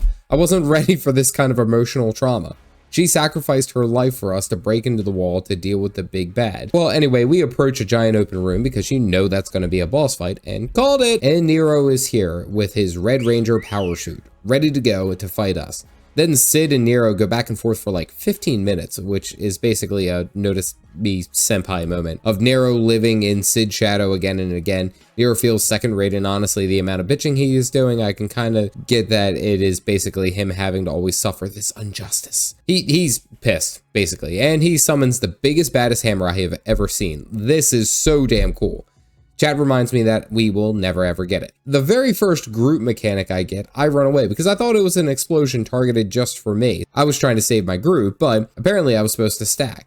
This is a simple noob mistake, a noob moment that everyone makes, but I felt pretty dumb, I'm not gonna lie. Well, aside from that, the fight is pretty straightforward. Nero goes down on one knee and the lights turn off, so you know things are about to get spicy. I think we all know where this is going, so let's just skip to the end. And the lights come back on and he's gone. He disappeared and Cid's like, "Damn you, Nero," which he's been saying that with every Darth Vader tribute member here. I promised chat that I would take off my visor, but I did not do it in time. I actually kind of forgot, and I betrayed my entire community. I must remind you that the helmet stays on. Chat loses it, and they get so mad at this betrayal, and they say it's like the top 10 anime betrayals. Well, we start sliding down the elevator, and it's taking a very, very, very long time to go down. Then Gaius slides out of the darkness and gives us a speech about how we are weak and goes straight up Super Saiyan with flashing lights and everything. I make a joke about he's like a shiny Pokemon, like who just spawned at us and it only took 8,000 attempts, and we should probably call Small Ant. Well, we are ready to take down Belsar, and he starts smashing through most of our HP with big, beefy boy swings. It's actually hitting really damn hard. Gaius then fills the entire room with explosions and bombs, all the while summoning copies of himself that slash through the entire platform. Pretty cool fight given the area, given the room. I really like this. He splits into 4 and starts charging some kind of energy beam, and we have to kill them all before the blade energy reaches 100%. And this was actually a little bit stressful, and of course we get it done before it even really gets to 50, but it still does a ton of damage. I can only imagine how much it would do if it was fully charged. Well, he goes down, and we have some more cutscene. He just like, literally just walks away. Nice try, kid, LOL. We run into the next room to see Gaius on the shoulder of the Ultima weapon, and he's basically taunting us because he has the high ground, Anakin. And then he loads himself into the Ultima weapon, like some type of Robotech battle cry thing going on here. Now the fight starts, and now the elevator is going up. This is really starting to become ridiculous. We start working down this massive beast, but it starts using the elements of the primals. Big AoE slams and everything that Titan had for his abilities and that he uses to try to kill us, which is a really interesting way to draw in the fight mechanics from the other big bads that we already had. I like this.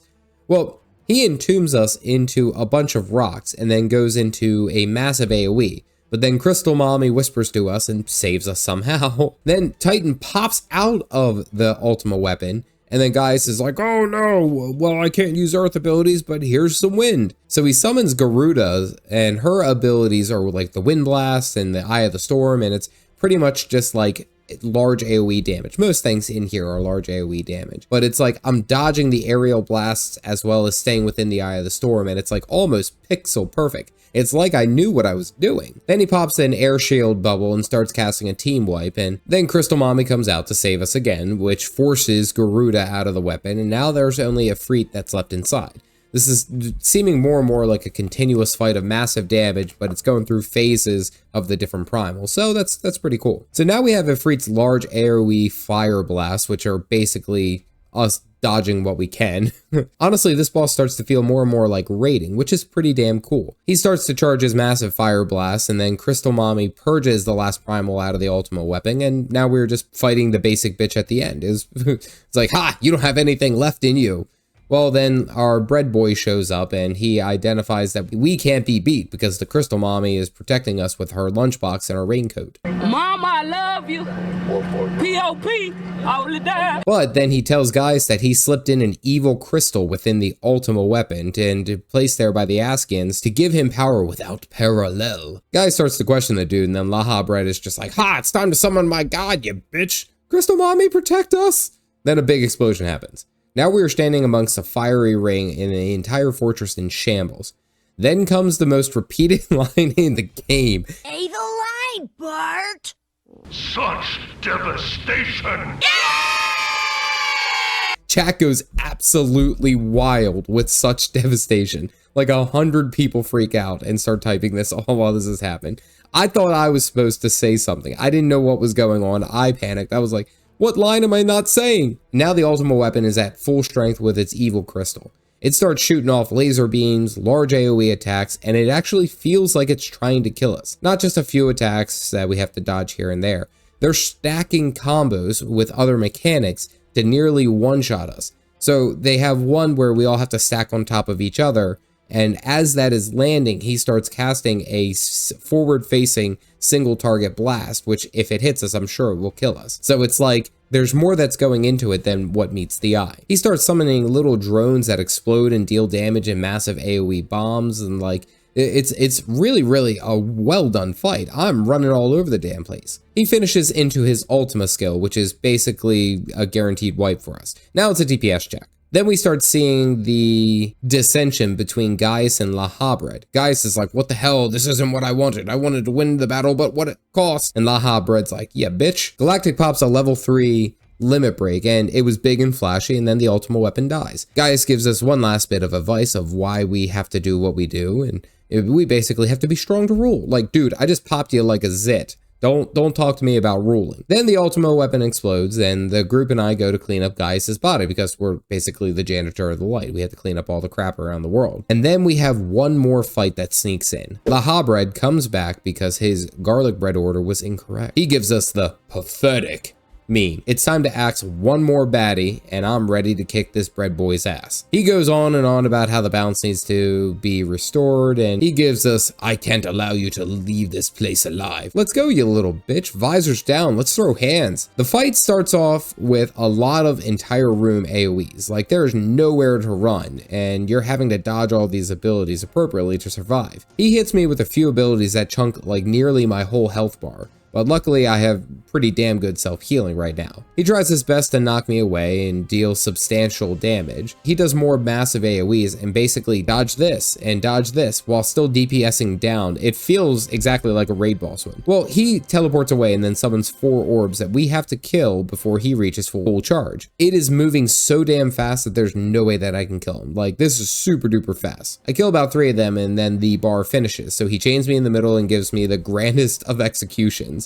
Then he laughs and disappears into his far corner. On the ground, I'm dead, and then my heart starts beating, and I'm like, oh, what the hell? I already died, didn't I? Chat's laughing at the roller coaster ride because I thought that I wiped it and I failed the mechanics, and they're all just like, haha. I didn't know that this was going to be a boss mechanic, but everyone just like laughed at me like, haha, loser, you died. Oh, you failed the DPS check. Oh, wait.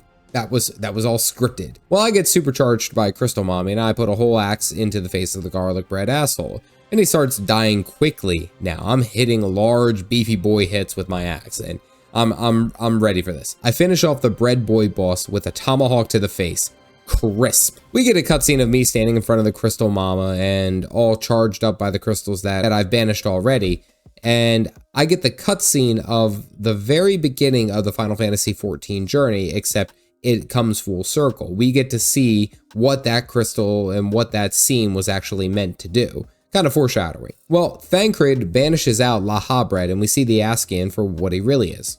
A piece of shit. I stand in front of the crystal floating because I'm about to smash through this asshat, and then our allies form light monsters and charge at him like super powered light missiles, and then we pop the evil one. This is too much. This is very anime. It reminded me of the final form Cell Death by Gohan. Super duper anime. Now we are back to the real world, and then Maggie jumps in to save us. We snatch up the passed out Thancred and we run away. We see Gaius standing in the middle of the inferno, but like, how many times does this dude need to be killed before it sticks? Like, what the hell? I swear we should have done a double tap. We needed to double tap his ass. Well, then the whole place explodes and then he gets vaporized. The Crystal Mommy tells us that she is going now and the stash did a great job. Yay! The Zion gang is standing outside wondering where we are, and they're sad for us because there's lots of explosions. Well, Heidelin gives Minfilia a push in the right direction for us to be running out of the only hole opening on the side of this mountain. Like, everyone's super excited, and then there's tons of memes popping around right now, just like, it frees any frame, and you could really make a meme out of it. Chat reminds me that wouldn't it have been funny if instead of me, it was like some random Imperial soldier trying to run out?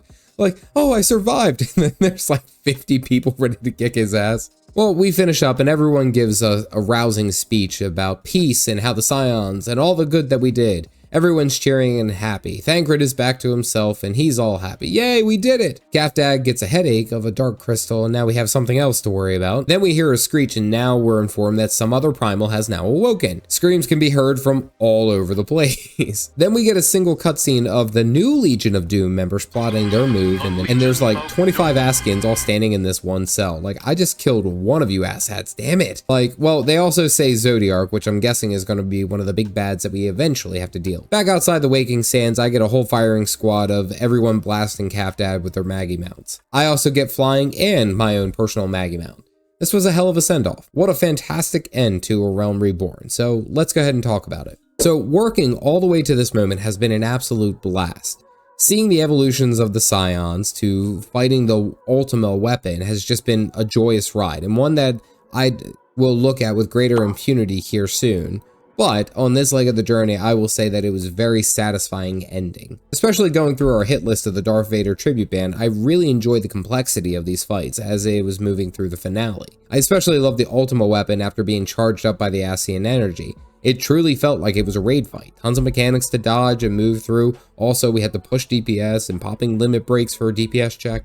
I like that. I did love that there was a plan immediately after the leaders of the Alliance were basically circling the drain. They kind of gave up like way too easily for my taste, but hey, I'm the stash of the light. I'm here to F shit up and get some garlic bread. I was incredibly thrilled that we were able to save Thancred, as I actually did like him as a character, but him falling under the sway of La Habred, that caught me off guard. I was so sure that we were going to have to kill him to set him free. But we were able to save him and finish in an epic manner with him on the back of Maggie. I will say, objectively, I would have liked it to been smoother and less rushed for us to take out the Darth Vader tribute band leading up to it.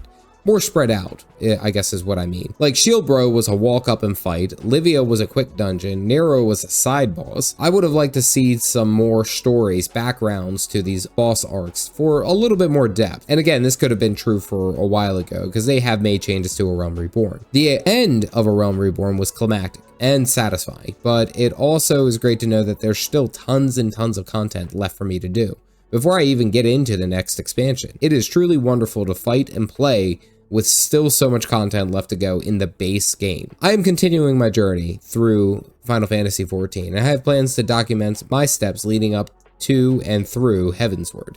Time to move on.